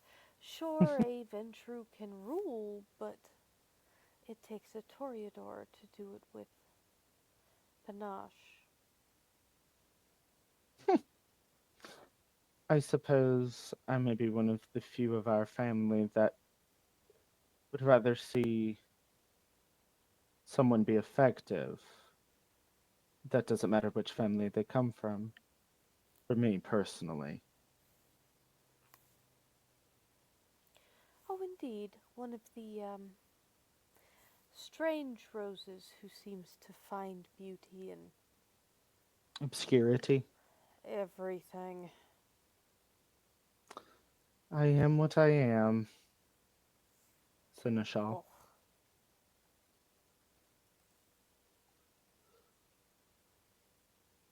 Who knows? I don't usually stay in one place too terribly often. It's the whole world to see. I've got the time to do it. So, you're almost beginning to sound like one of the nomads. yes, I've been told. Many of times, actually.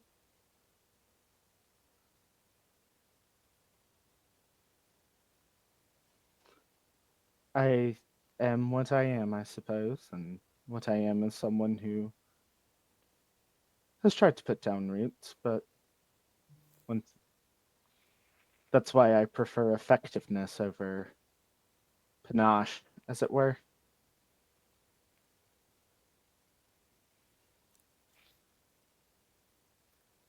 Ah, but why have the one when you can have both? To be fair, I was coming through. I didn't know that this domain was here, to be honest. It'll be something I have to consider for sure, Seneschal. Indeed. What was it? A Vanguard? Yes, ma'am. That that name is familiar. You're a club owner. Correct. To own a nightclub. The Black Rose, if memory serves. Correct. And is that club open to everyone or just to our ilk? Both, but I do occasionally have times where I will have my brain just skip like a record. Um, sorry. Um, Seneschal, there are times where I do close the club for private events, mainly our ilk. Ah, and what exactly might it take to rent a venue for an evening? He thinks about it for a minute. A major boon would suffice, depending on what day of the week it is. Hmm. I will keep this in mind. Of course. It would be a pleasure to have you stop by my club, Seneschal. Indeed.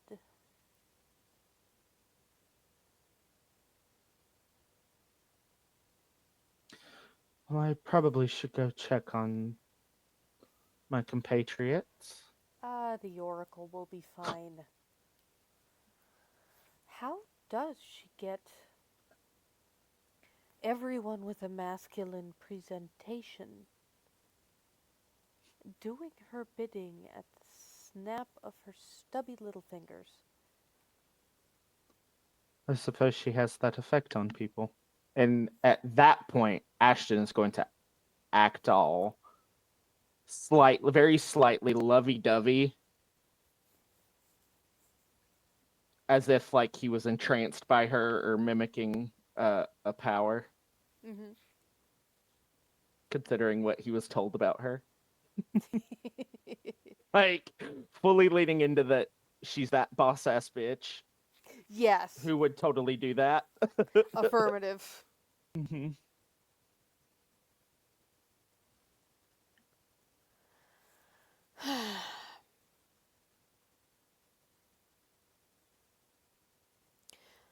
Some of us have the talents to entrance, and others of us, well, we have other talents. Oh, that is true. Our family has varied skill sets, as it were. Would be a way to Yes. put that. Seneschal. And he smiles.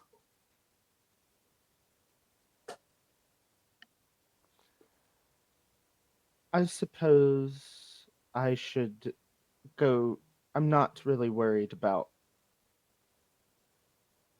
um not really worried about the Oracle herself. I'm more worried about her assistant. Oh, is there a relationship between the two of you? Oh, not particularly.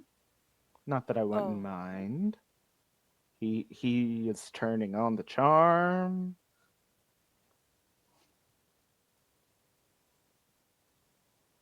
oh, But spoilers. Spoilers are spoiler. not fun for anyone. And yet we keep the Oracle around even after she's deserted.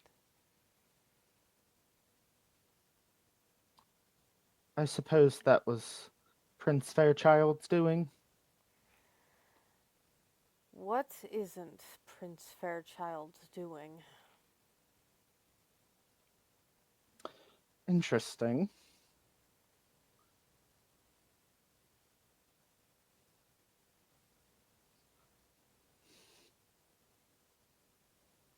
Interesting. It seems I could hear a bit of disdain in your voice there, Seneschal. Oh, do you imagine that I am jealous?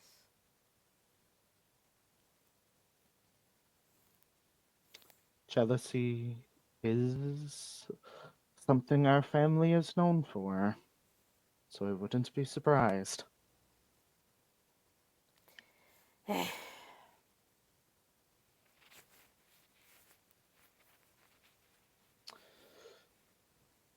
However, I wasn't expecting that.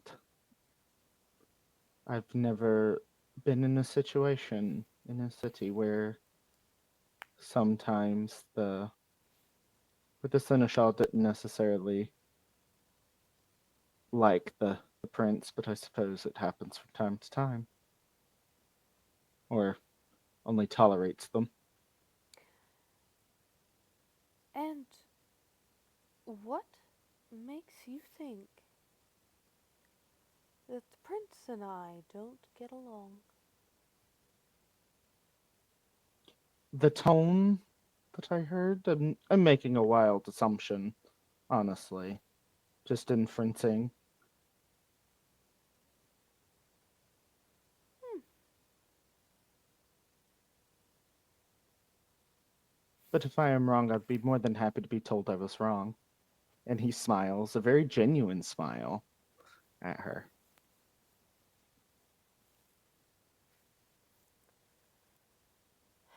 There are several cities in which the sovereign and the seneschal do not see eye to eye. Your prince's setup is the far cry from the norm. I suppose so. Well, Seneschal, I don't want to take up more of your evening. I hope you have a lovely rest of your evening before we all reconvene. Bless you. Okay. And he bows again in proper etiquette, a somewhat deep bow, and will wait to be dismissed before he walks off. Bye bye. Can Ashton, thinking about the conversation of going back to the jealousy bit, could he maybe insight who she is jealous of? Yes, Okay. I would like a either a wits and insight or a intelligence and insight. I think they're the same pool. They are! I love it when I do that.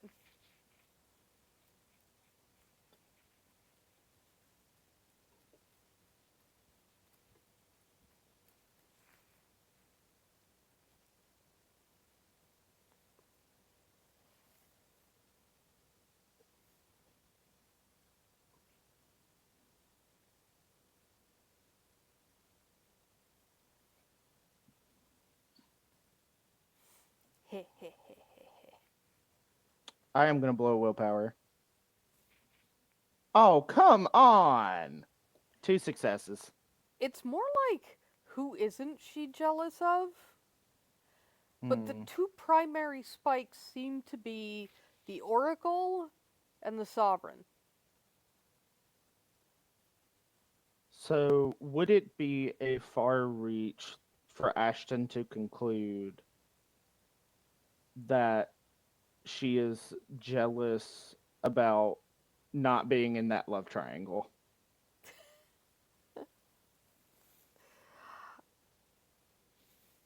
That would be fair. Okay. Cool. He's smiling to himself as he walks back into the room with Wendy and Beck. And with this, we've overrun our break slightly. So we are going to take a 10-minute break and we will reconvene back here in 10 minutes. So make sure to get your water, get your snackies, hit the bathroom, unshrimp, and we'll see you back here in 10 minutes.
Welcome back. Where last we left our emissaries, Sharky had had an interesting conversation with the prince. Ashton had had a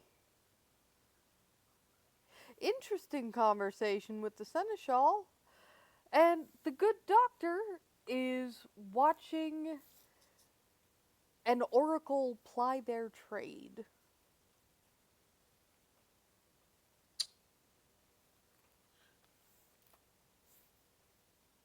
So, Wendy, darling, since Dr. Beck is in the room with you, what do they see forming on the canvases as you paint?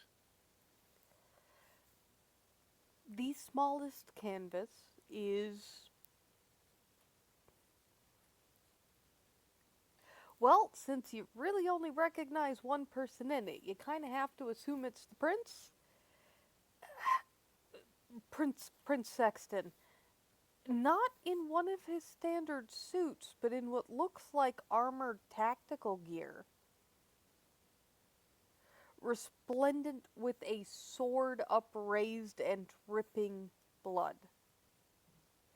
In the background is the only person you really recognize in that painting, and that would be the Keeper of Elysium and his wife, dressed in white, with a black crown on her head and red gemstones. The second painting. Well, you can definitely see why the second painting's going to probably be an issue. It is Prince Fairchild, dead and dissolving to ashes, bleeding from 100 places as even the blood runs to ash.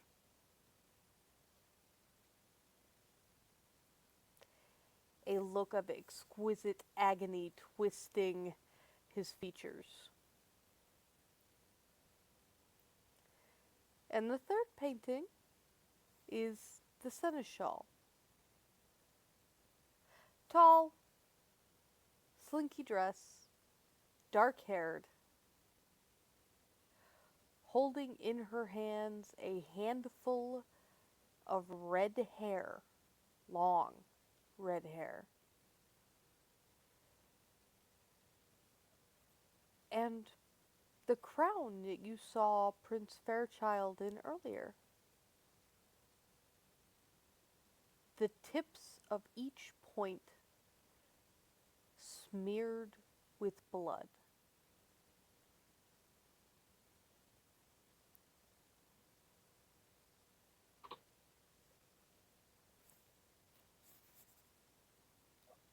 Can I roll an insight check to determine what what Beck sees and not Doss sees? You absolutely can.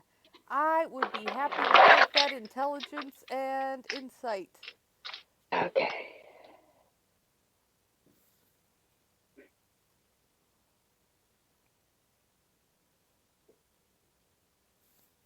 Where's that box?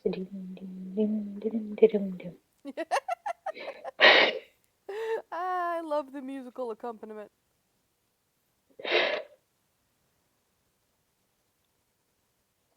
Would be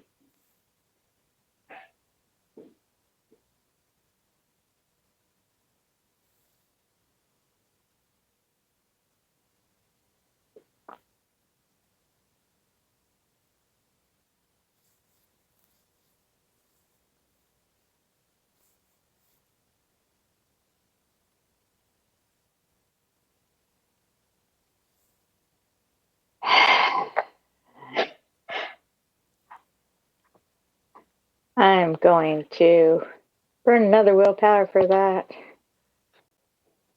Reroll.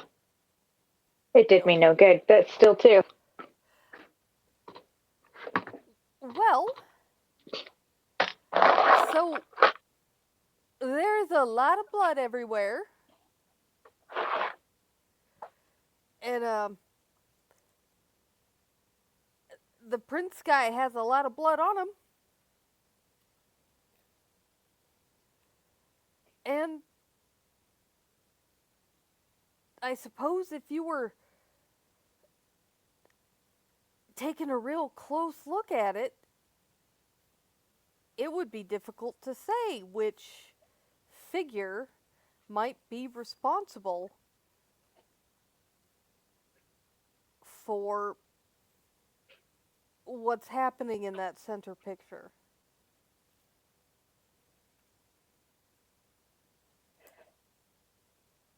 Hmm.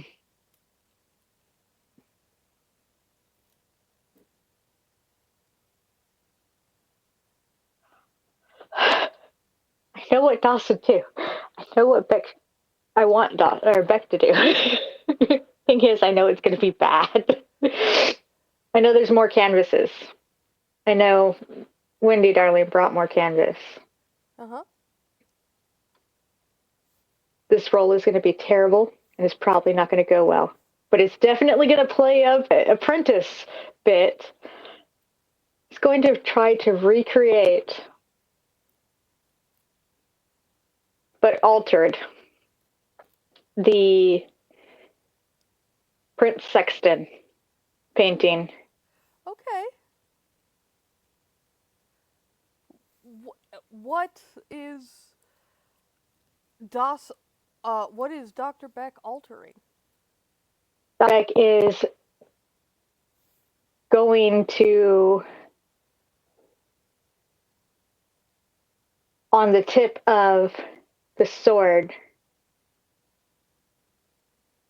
put the seneschal's head.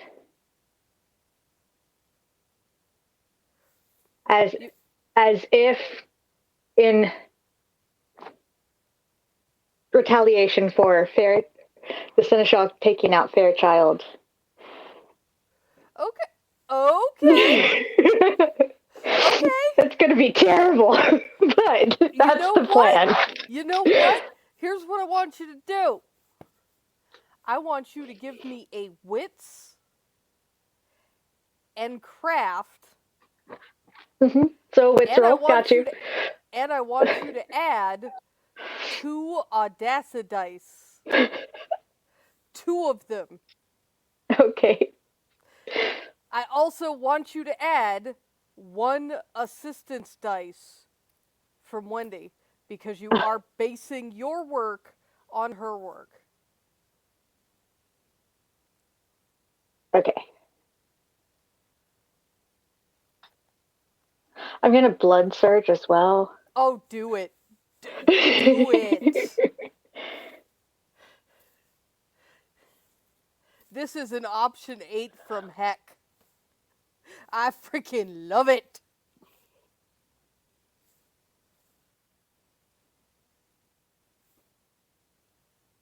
I got hungrier, but that's 4 successes, and considering what my roll would have been, it's not too terrible of a roll.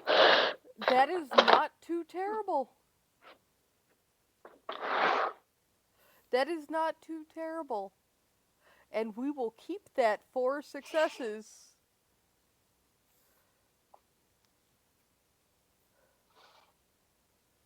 Hold on. You know what? Okay, okay. This is, while it may not be a perfect counterfeit, it is a damn good counterfeit. I would imagine that you would like to do something, hide something. Yeah, I want to swap out and slip the original into my book bag. You know what? You know what? Granted. I will roll for that to make it stealthy if you want, but yeah. There's no need for that. Wendy is all but coated in paint. She's got blibs and blobs of blood red. And every other color in her hair, on her eyes, all the way up her arms. And she also looks pretty much out of it. She Okay. looks a bit like a television that has had its plug pulled. Okay. We're going to pause there for a moment. And we are going to circle back to Sharky and the prince. You are wrapping up the tour through the gallery. And he's showing off some of his more prized pieces. There is a sculpture, a full body sculpture of the prince, depicted as uh, one of the classical kings of old, crown regally perched atop his head, a orb in one hand, a scepter in the other, all incredibly detailed, right down to the pores of the skin, the cracks and craggles in the hand. The face, however, seems as though it is a second-hand carving, as though it was a different statue that was altered to resemble the prince, and not by the same hand that originally sculpted the piece.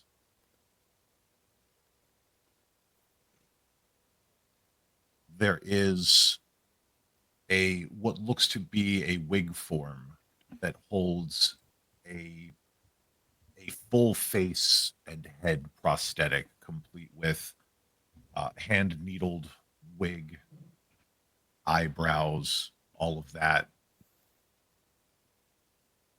He points out one of the large windows that looks over the courtyard of the factory, and you can see a a large garden, very very curated flower garden.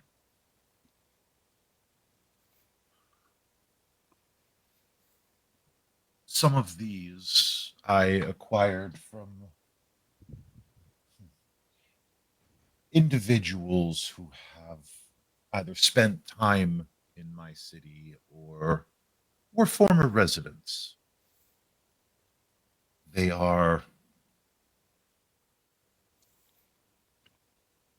wayward roses I wish to see returned to my garden. Hmm.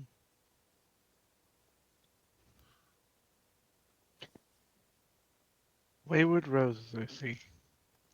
Well, you seem to have procured quite the collection already as well. But every garden must have its expansion.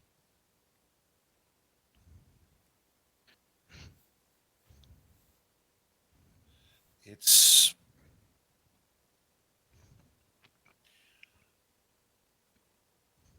it's no secret your prince has no love for my family, and I would hate to see my precious roses wilt under such a brute as your prince.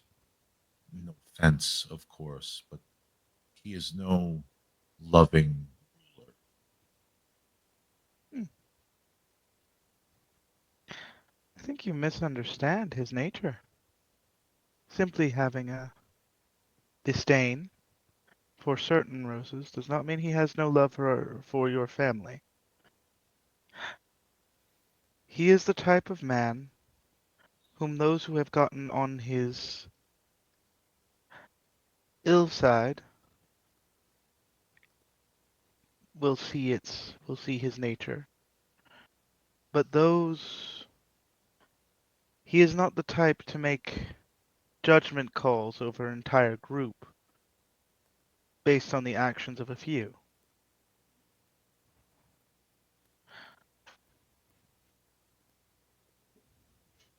Hmm.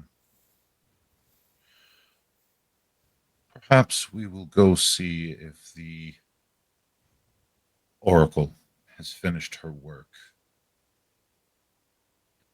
And he turns sharply on a heel and begins walking back towards the assembly hall and the side room specifically that Wendy has been working in.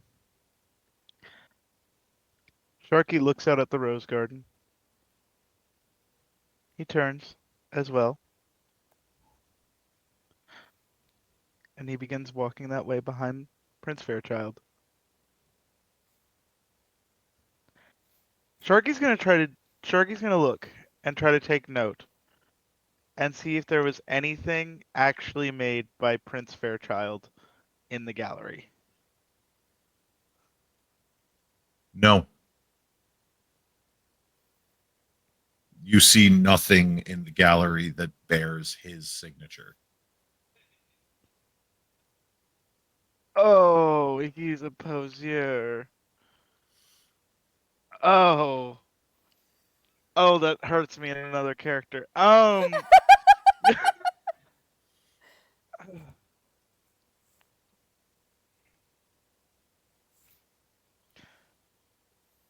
he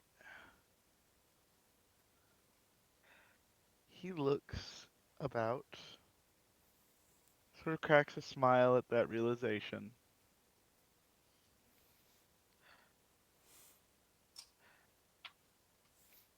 I have a question, Prince Yes, Fairchild. of course. What is your seneschal's art?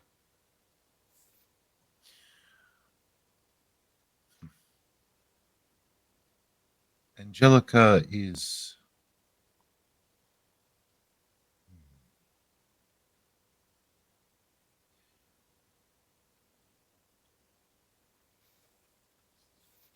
she is more adept at and he pauses for a moment and thinks. Music, I do believe. Her nightclub does rather well. Hmm. Music. Hmm. Quite the art. Tell me, He kind of shrugs at that. would you know if she's in any need of new equipment?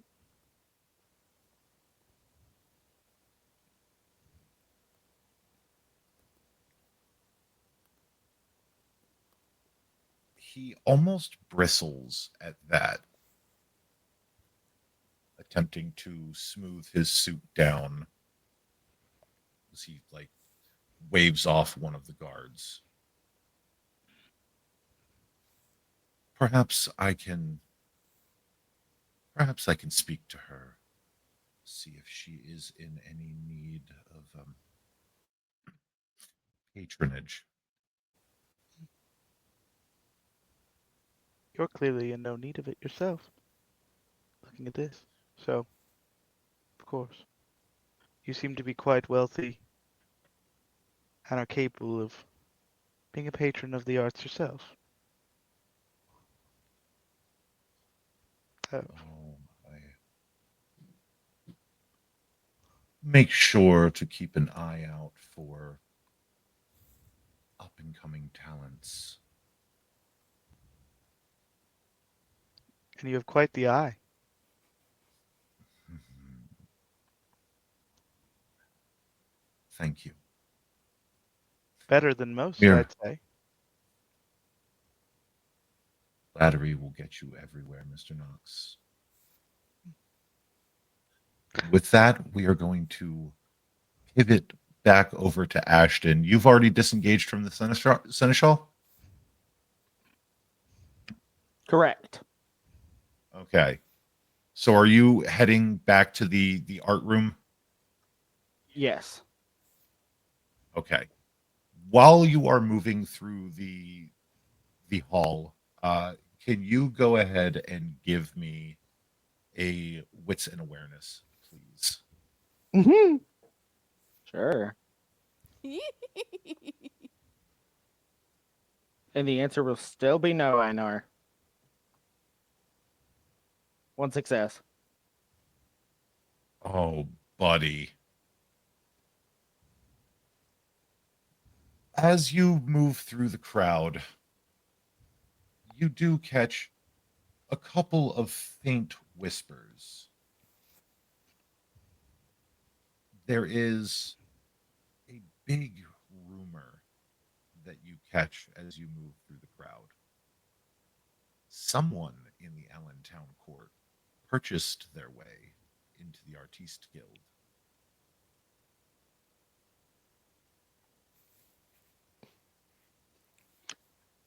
Ashton tenses his body. He and makes a face.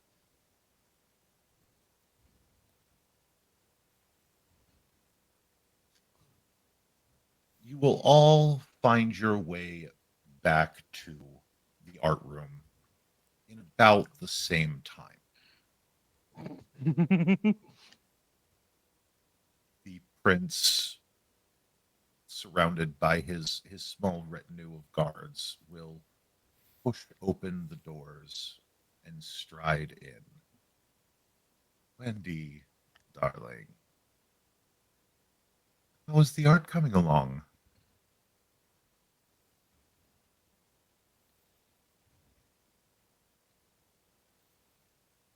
Oh, oh, I, I seem to have finished them. Wonderful. And as he looks over each of the paintings, describe again what it is that he sees. In order of the paintings that were commissioned, 3 subjects, 3 paintings, he would see a man, presumably Prince Sexton, resplendent in black armor and a black full face mask. In the background is a woman dressed almost as if for a wedding, other than the black crown on the top of her head. This woman is. She puts the in ugly.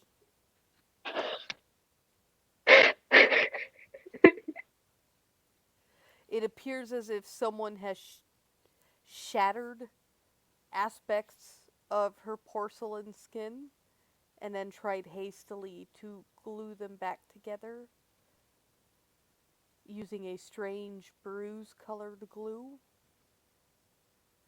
And then there is what appears to be a brand underneath one eye, where a convict might get a teardrop tattoo. The initials J.S. in flowing script.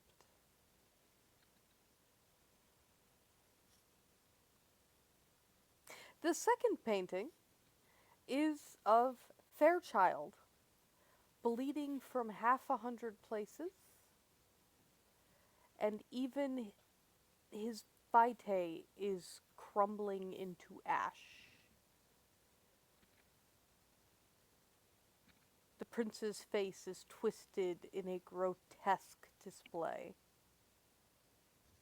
Oh, I forgot. On top of John's sword, there is the seneschal's head. Prince Fairchild's seneschal's head. The third painting is of his seneschal screaming with rage, clutching in her hand a crown tipped in blood. Fairchild's crown tipped in blood.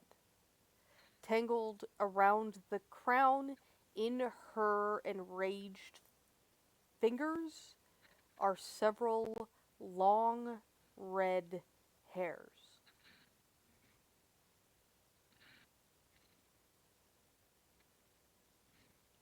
The look on the prince's face drops before it twists.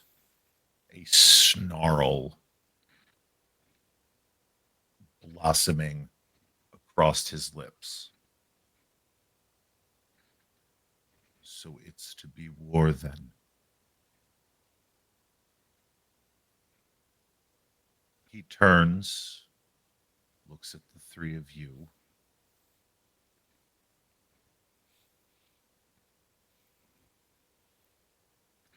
I welcome you into my home.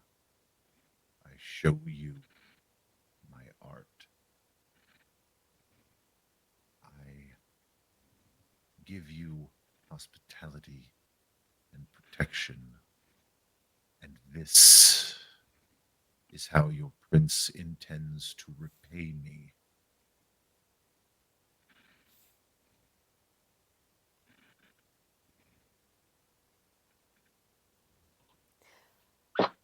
You are as much of a short sighted fool as you always have been, Fairchild.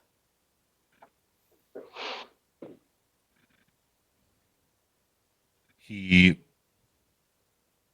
barely manages half a glance at Wendy.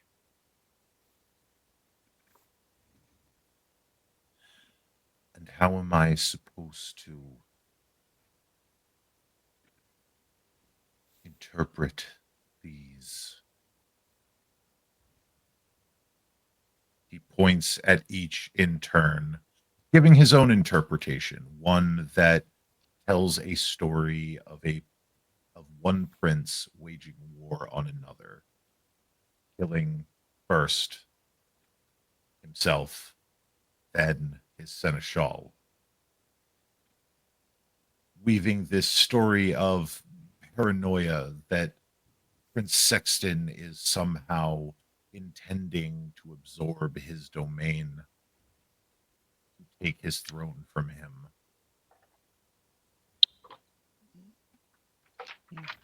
Wrong.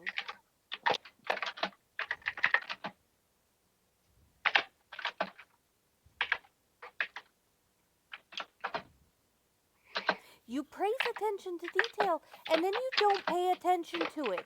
What shape are those wounds? And she is jabbing her finger at the largest painting, which is Fairchild's death scene.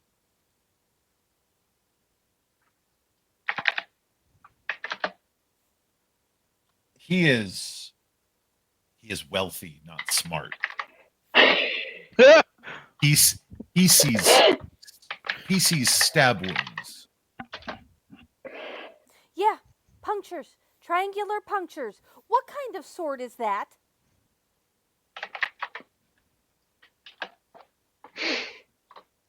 See, Einar knows what kind of sword that is.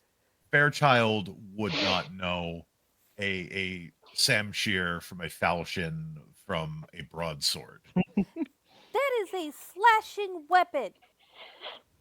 Shallow, not punctures.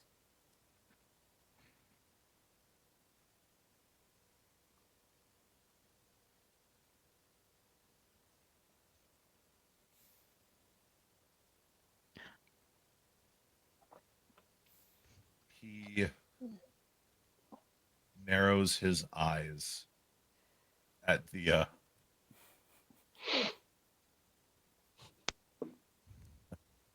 I'm sorry.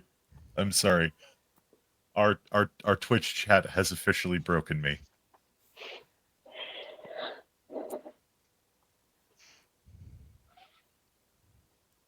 He narrows his eyes, leans over to one of the guards, and whispers in the guard's ear before the guard exits the room.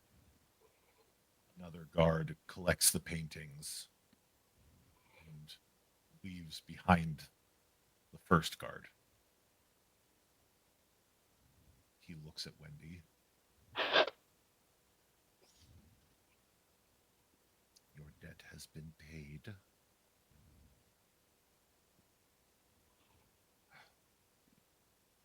Perhaps this trip is not a waste. He holds out his hand to Wendy. you can explain it more to me while we have a bit of a dance.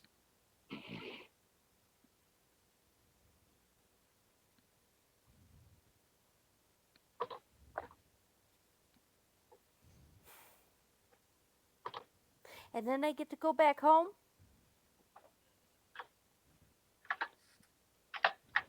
If you truly wish to leave, I can do nothing to keep you.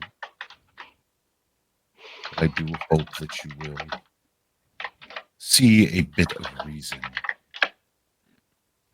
Roses do not thrive under brutes.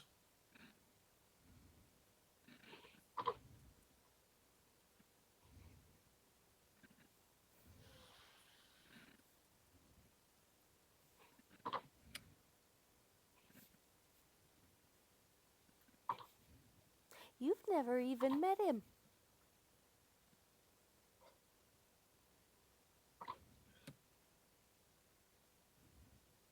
I don't need to have met him. His reputation speaks for itself.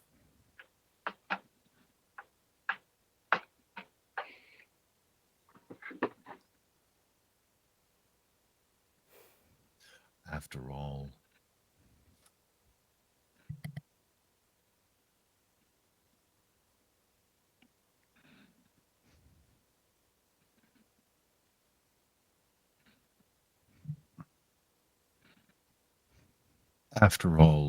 what kind of prince would kill his own sire simply to usurp the throne? Why don't you tell us, Your Grace?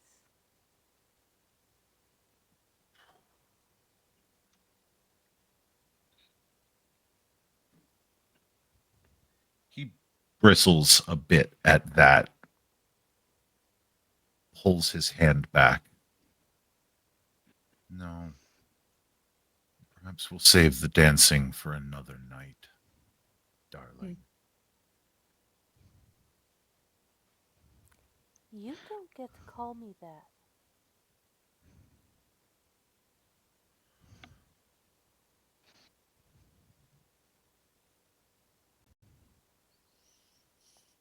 The prince chews on air for a moment, looking at the four of you.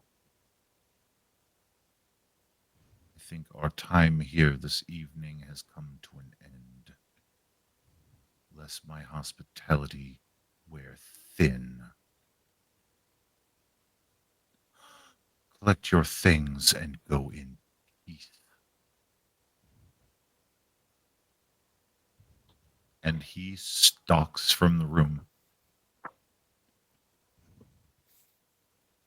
Becca immediately start picking up all the painting supplies. Sharky gets a high five from Ashton.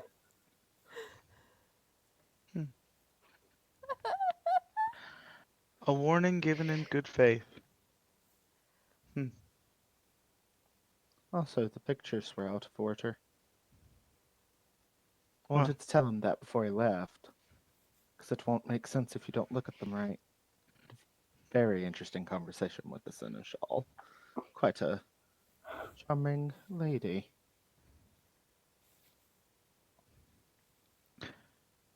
I He can has- see that. Looking at the painting. Indeed. He had his interpretation. I think we all know the rational one.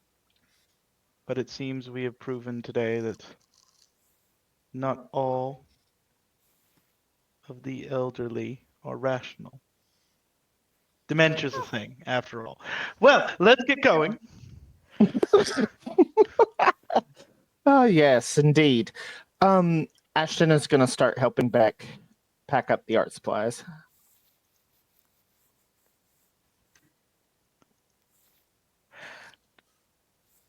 Sharky's not going to help. Sharky's not going to help. He's wanted to get out of here quicker, and two people work better than one. We can leave the paint supplies. Do we really need to bring the paints with us? We can just leave them. We can buy more. I have money. And Dr. Beck will take the finished paintings and prop them up against the wall in proper order. Oh no, the paintings have already been removed from the room. Oh, Like okay. one of the guards Oh, yeah, that's collected them right. up and took them out. That's right. So never mind. So as you all collect up your things and head back to the limousine, you would notice that one of your party is still unaccounted for. Beck will look to Sharky and go, "You should probably call your boyfriend." Boyfriend? Oh, Boyfriend?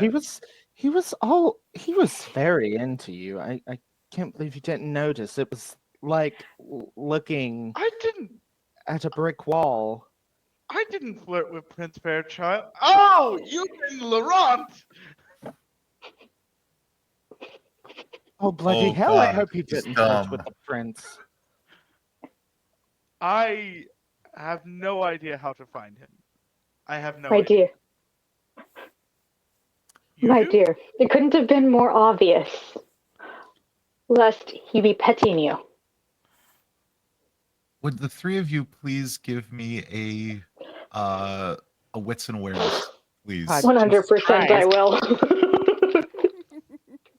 Don't worry. The threshold is low on this one. Of course, I'm gonna notice Laurent. The only thing you noticed tonight. Sky Spot eats ass. Oh, Oh, I am going to burn a willpower. Oh, of course. Are you sure you Burn want a to burn will- a willpower? right at the end. You want to burn a willpower? You burn a I'm willpower. sure. You might get a big deal. Which is why it's the Jeez. best secret or a bestial sale. Or a different domain. It's fine. Right at the end. You're doing so No. good, y'all. Okay. We can leave a masquerade breach behind. Okay. I got rid of it. Thankfully, Yeah.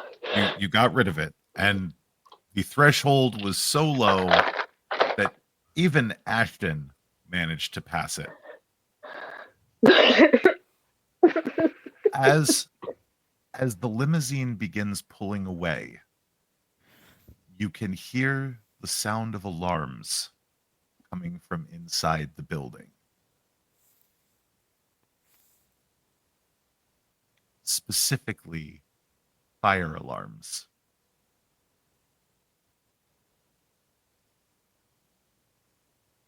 As you begin to see, as you reach the end of the block, flames beginning to lick at the back of the building. Sharky calls his men on the inside and has them cut the security line for his private line. They tell you that the security system has already been cut.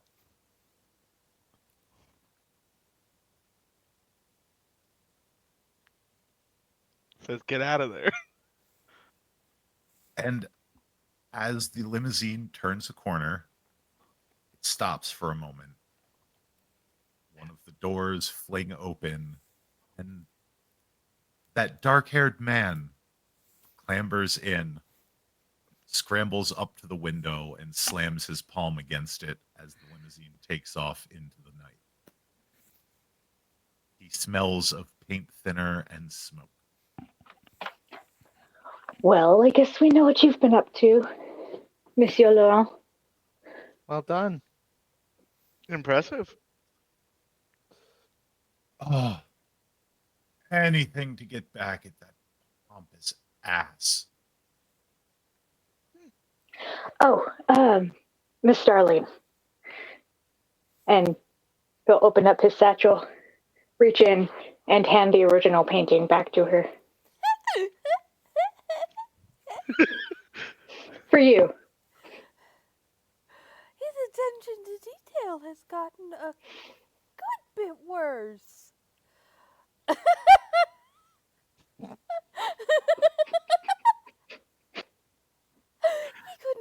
tell that one wasn't mine.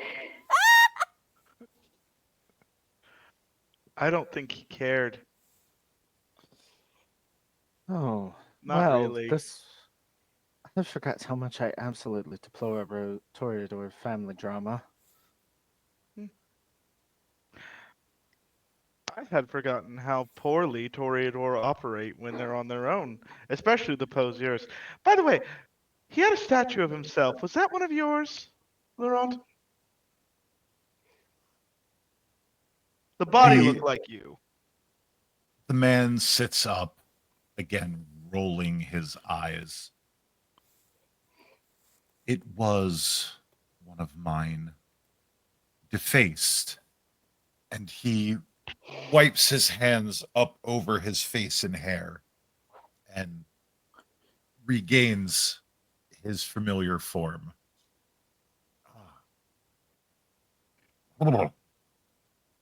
Tastes like coconut metal.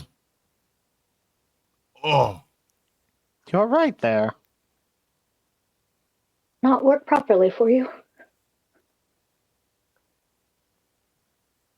it takes a great deal of effort.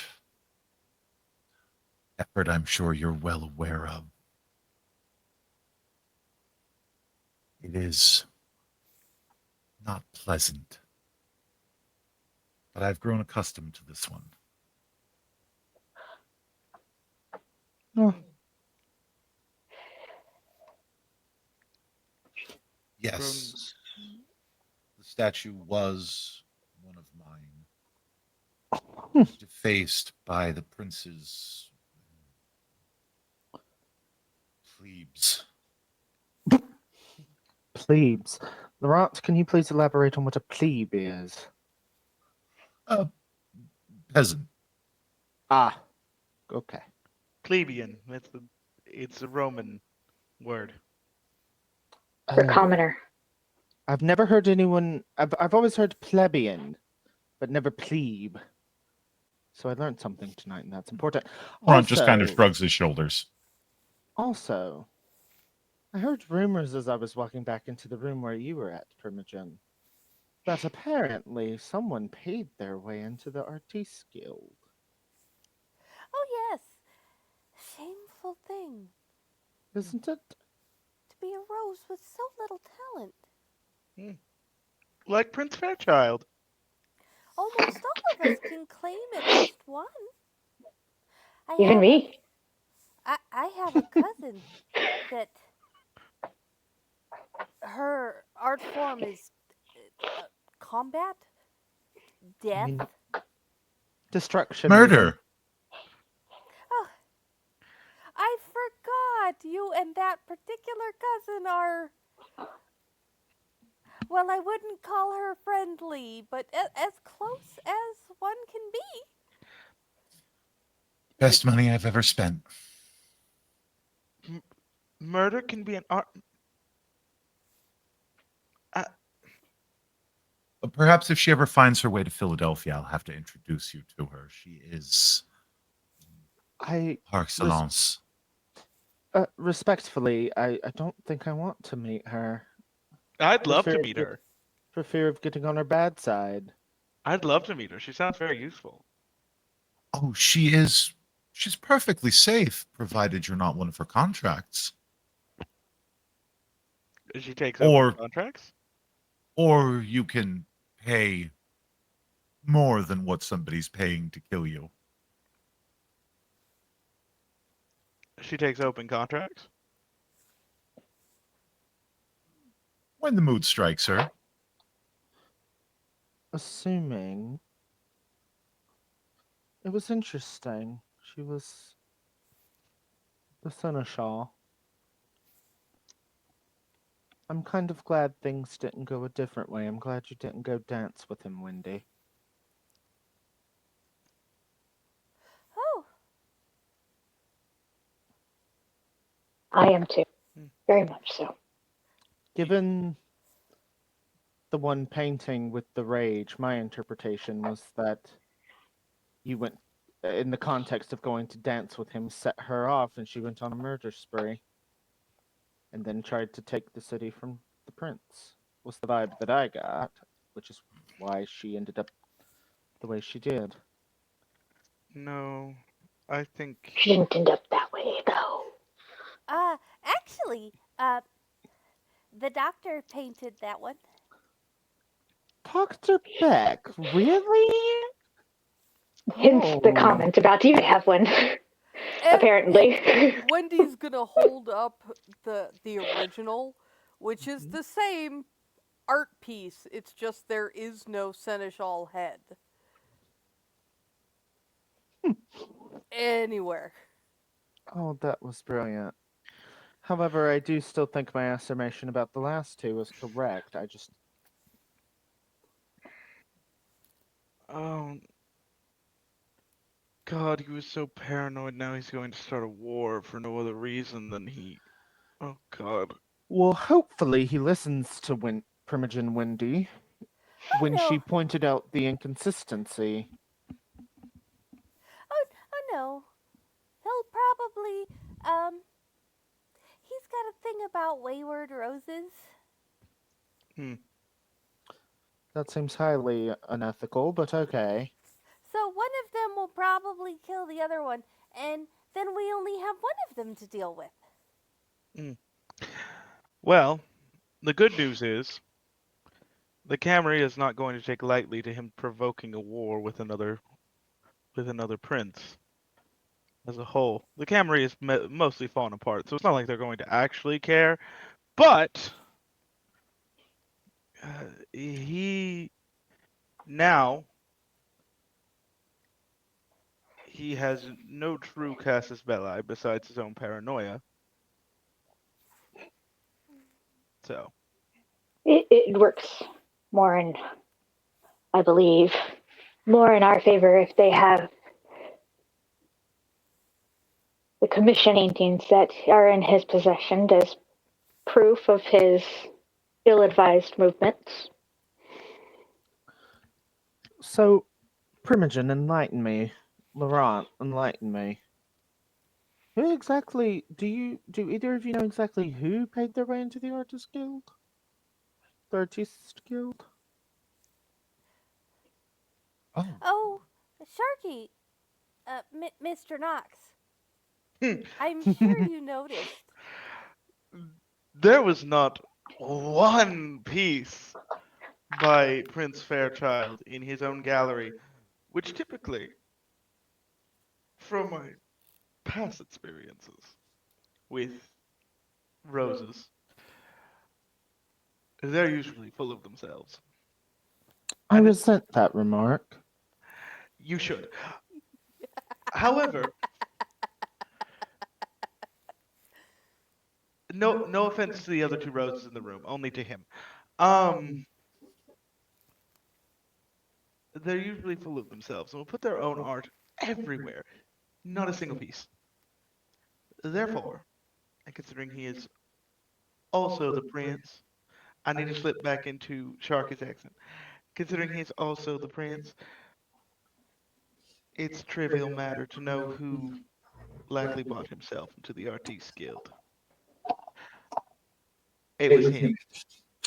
Well, all you had to say was all of the artwork on the wall wasn't his. I wasn't embraced last night, Sharky. Or Mr. Knox. Sometimes you act like it, darling.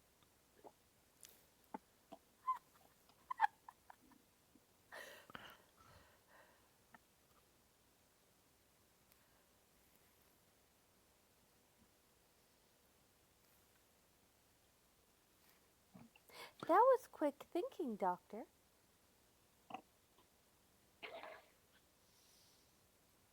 I might be just a smidge bit intelligent.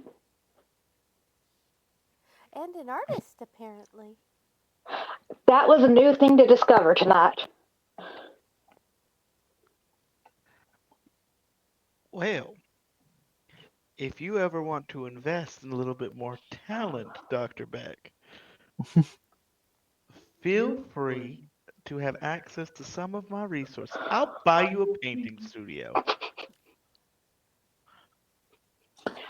I think that money would be better spent on Miss Laurent here and Miss Darlin. anything, I can come visit Miss Starlin and take some lessons from her. I'll be her, not assistant, apprentice, if I, ever the mood strikes again. I've got money to go around. I could take Laurent out to dinner. You buy you a painting studio and make certain that Miss Darling has access to all the painting supplies she needs. Oh, I'm So sure anyway, I do have. we would love to host the three of you at the collective anytime you please. This really sounds like to me, Mr. Laurent, that this was all your plan. You were hoping this would go south. Well, I mean, it did for them. We got away. I must admit it was good that the three of you were under such close observation. Thankfully, if I did my job right, the prince won't think that any of you were involved, and I get to what is it the kids say these days? Get my lick back. Hmm.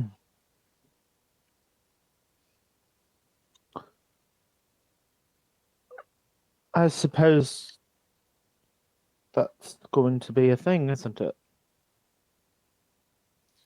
Oh, Fairchild is no doubt going to be furious that someone set fire to his studio. Suppose. I would hope so. Did any of you get entrapped into a boon or whatever? Or even the thought of it? I think I enraged him enough he decided against it.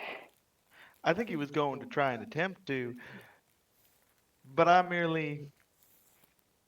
asked what his seneschal's art was, seeing that he didn't have one, and then I think he got a little bit pissed off. And I may have ended up stumbling into a boon from the seneschal in time. Ah, well, obviously, I had no issues.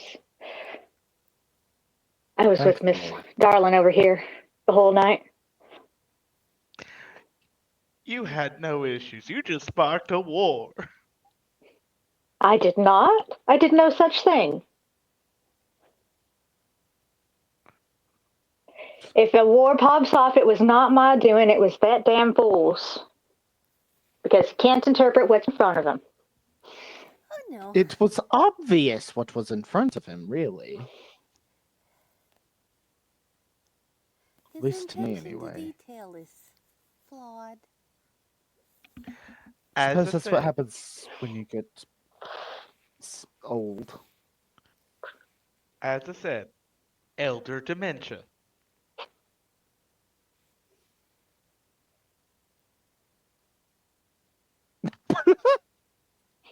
They go old, they get old, they get crazy. Where, Some of them are where young in and the crazy. age range does that start? It really depends. You, none of you can disagree with me on this. We've all seen it. They get old, they get crazy. Some of them start off that way.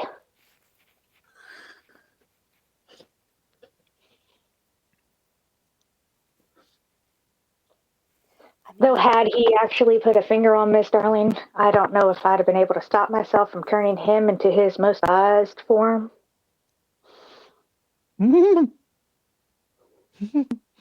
That would Just have been shake his what you hand. wanted. Yeah, that's all you really need. I'm not big on Is shaking hands anyway. is there anything else that y'all wanted to accomplish tonight? Mm. Oh. No? Time to start Oh, buying up shares in a security company, because that's going to get real profitable real quick. Insider trading. No. Like Insider Sharky trading, says. yes. I did memorize all of those paintings. I do want to pass those prophecies on. Okay. To who? Um, Firstly, our people, and then to the court. Okay, okay, okay. Okay. Okay. Just to prepare for the potential of war.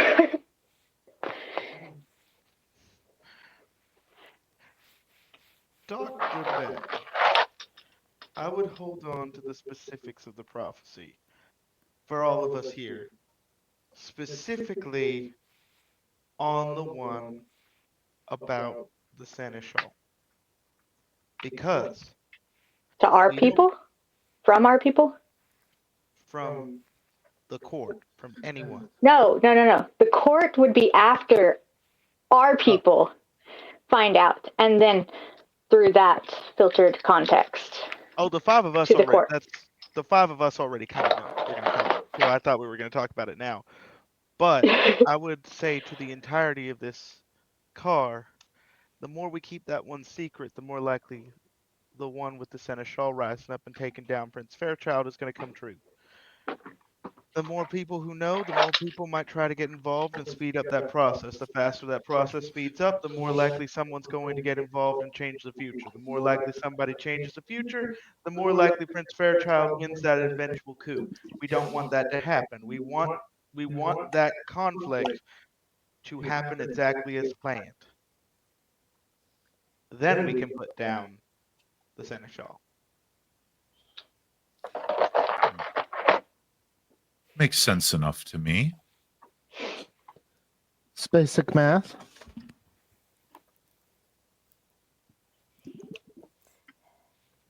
Nope. The That's all right, Miss Darling.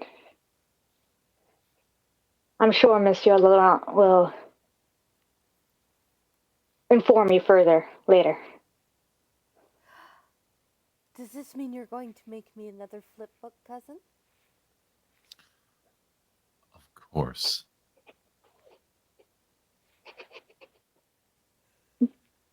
The remainder of the ride back to Philadelphia is uneventful.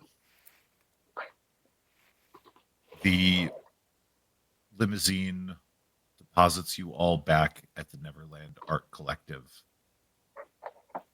Now, if the three of you will excuse us, I should attend to my cousin.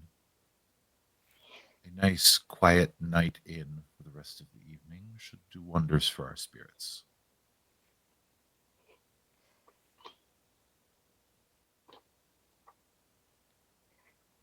Yes. You're not going to make me try to sculpt again, are you? No, unfortunately, dear cousin, you simply. Your talents lie elsewhere. Oh, good, because last time I just made a potato. It was the best potato you could manage, though. And he ushers her into the building, leaving the three of you standing alone on the sidewalk. The limousine pulls away. Your vehicle is parked. Uh, wait, which one of you took a vehicle? Sharky. Sharky's got a limo. So, Sharky, your limousine is still parked out in front of the Neverland Art Collective. Is my retainer just sitting there in the car, just there the whole time? Oh yeah, he's like got like a switch. He's just been sitting there hanging out playing video games. So, whether you wish to return with me to the casino, or do you want me to drop you guys both off at your havens? If you could take me to the prison, that would be great. I would like to go to my own home.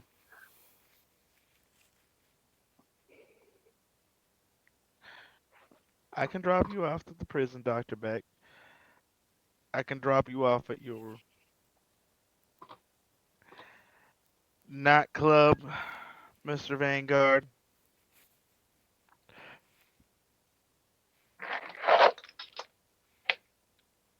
Let's hit the road. But while we're hitting the road, I think we need to, the three of us, need to begin preparing for the coming war. Indeed. Yes, which is why I need to go have a chat. A chat with who?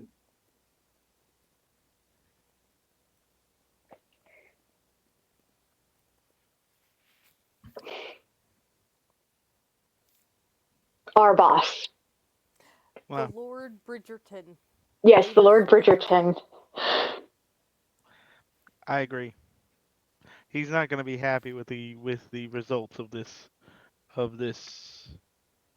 Though I think it was inevitable. Quite honestly, I think the Lord was looking for a reason, and he no matter what we would have done, he would have decided on that.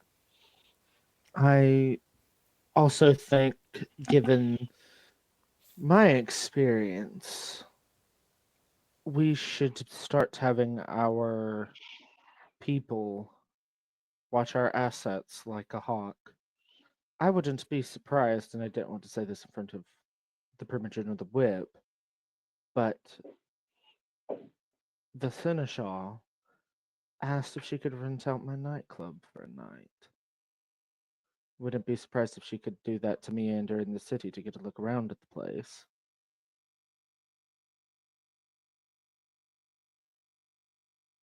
If I'm being completely honest.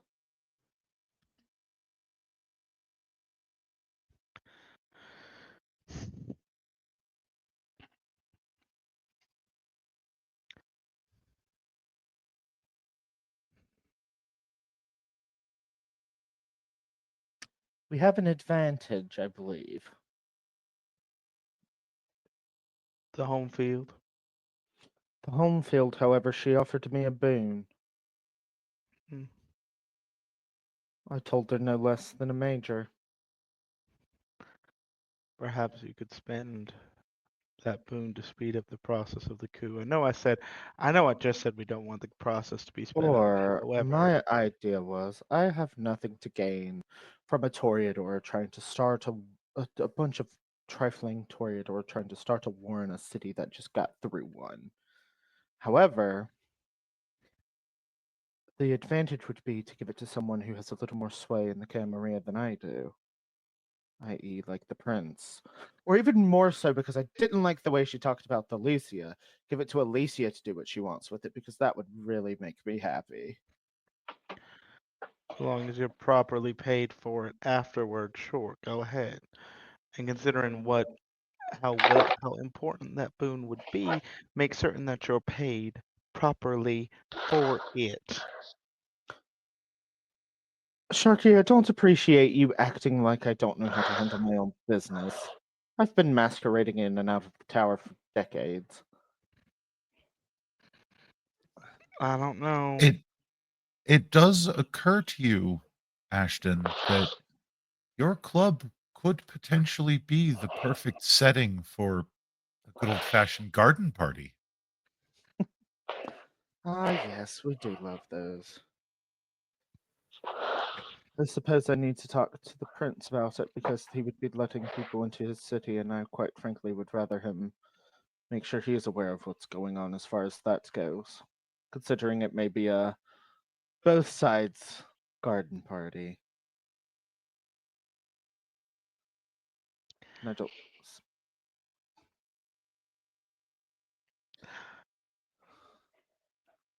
I would I would simply ask if you're going to have a garden party. Let me know when it's coming so I can be as far away as possible. Well, just because you said that, I think I might invite you that night as my plus one to my own party. And not tell you. I will burn your nightclub to the ground. I Well, that's not will. very gentlemanly of you, Sharky. I have never been a gentleman. I'm a bastard and a slut. I mean, all three things can be true at once. I, j- I have never been a gentleman. Fair enough. Dr. Beck, Yes, Mr. Vanguard. I Oh, think, wrong acronym. considering, I think given the recent developments of what may happen, assuming you are Primogen Wendy's apprentice, you may have to show up, since they met you and was introduced that way. Unless we can finagle a reason why you wouldn't be there, because I'm sure they were hopefully not ignorant enough to not notice you were a kindred.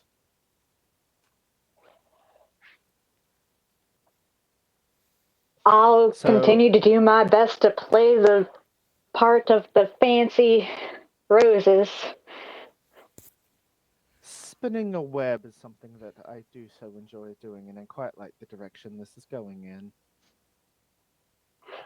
Also, would be fun to be able to get into a position, if needed, to completely mess with Miss Seneschal, considering what you said of how she spoke of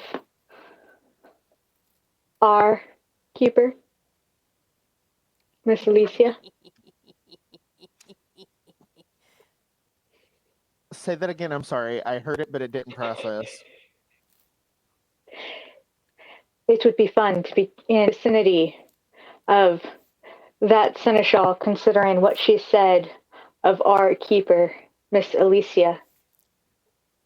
Oh, and the Seneschal and the Prince? Yeah, honestly, it would be quite smashing. It'd be quite At a least riveting somebody's picking time. up what I'm putting down. I mean, honestly, God, I simultaneously missed and wish I never had to deal with family drama like this, but here we are. Well, it seems like we need to throw ourselves a garden party. Yes, indeed. Um, So, so Sharky, what you're saying is, if you have to be around the roses at this garden party, you're gonna pull a Laurent.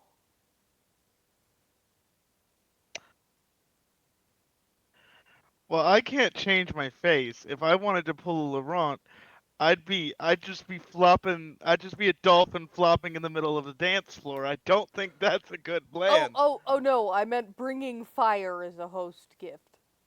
Oh, yes. I mean, gladly. That's the other plan. Yes. When you said pull a Laurent, I thought you meant changing my form, which I can also do, but not that way. That's a new dance move, actually. In fact, that will be Sharky's dance move if I am forced to go. Uh, Sharky, Yes. Ashton, as much as he likes to poke and prod at Sharky, looks over at him.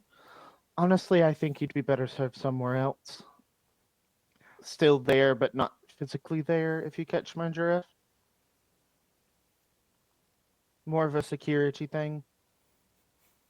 I mean, I can always walk around flirting with Toreador, so long as you're all right with that. I just don't expect me to be any good at it. It. I mean, honestly, I don't think it would be helpful considering they probably assume you're something that's not remotely in the same vein. For a family party, it usually is weird when you have a random Ventru showing up. Uh, mm, uh, mm, Unless, unless, unless I was a unless random. that particular intrude happened to be on the arm of a particular rose. Oh, we should definitely talk Laurent into bringing Sharky as his +1. I think that's a It, brilliant idea, Dr. Beck. I think it That would is go a brilliant idea. I agree with you, Vanguard. Am I being asked about this? Is Laurent being asked about this? That's the question. I don't think we need Monsieur Laurent very much. He's the whip. I He's doubt the it will whip. take very much convincing. I, He seemed I, very much enthralled by you this scene. I don't think he was quite so. I think he was looking at me like a slab of meat. I felt objectified, That is the point of a toreador. and that's why I don't like them. Do you know how many Toreador I've beaten the shit out of? But I have envy. you seemed to really like this one. I mean, he was fun. Don't get me wrong. He Then was. have more fun.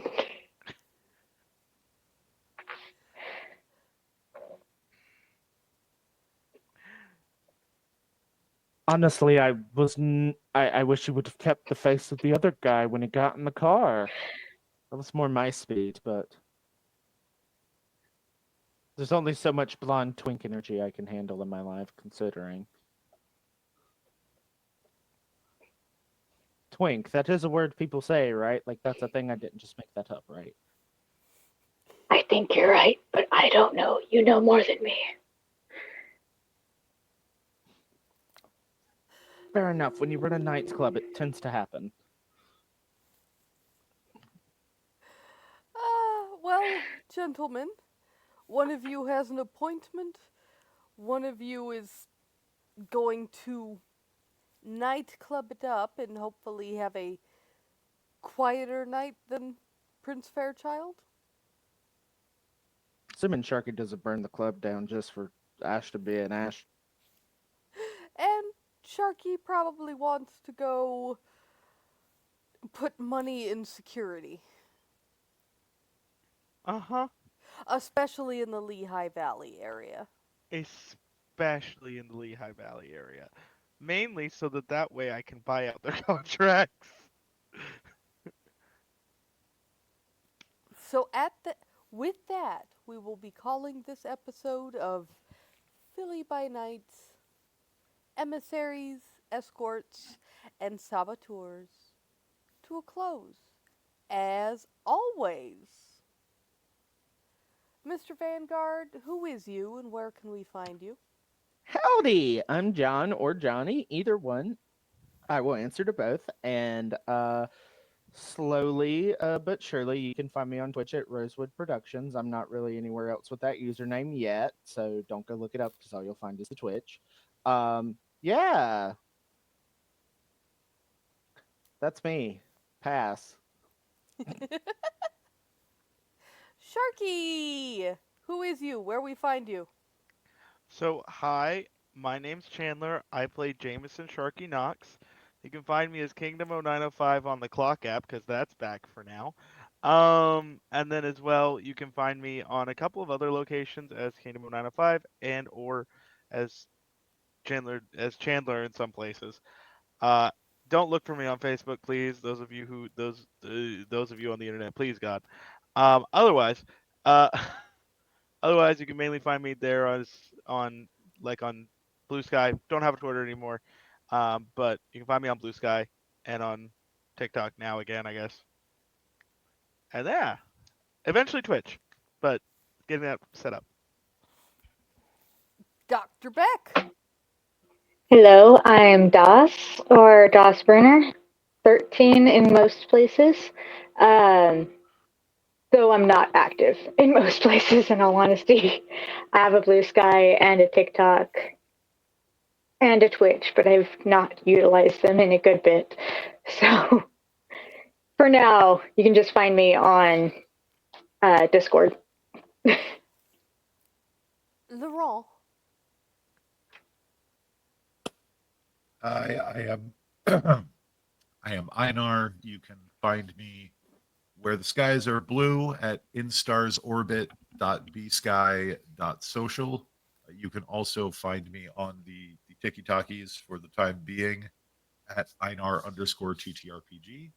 And tonight I played everyone's favorite horrid little twink, Laurent the Albert, along with the Toreador Prince of the Lehigh Valley, William Fairchild, and a handful of other minor characters. Oh, I suppose that means it's my turn. Uh, hello. I am your fearless ST for the emissary table.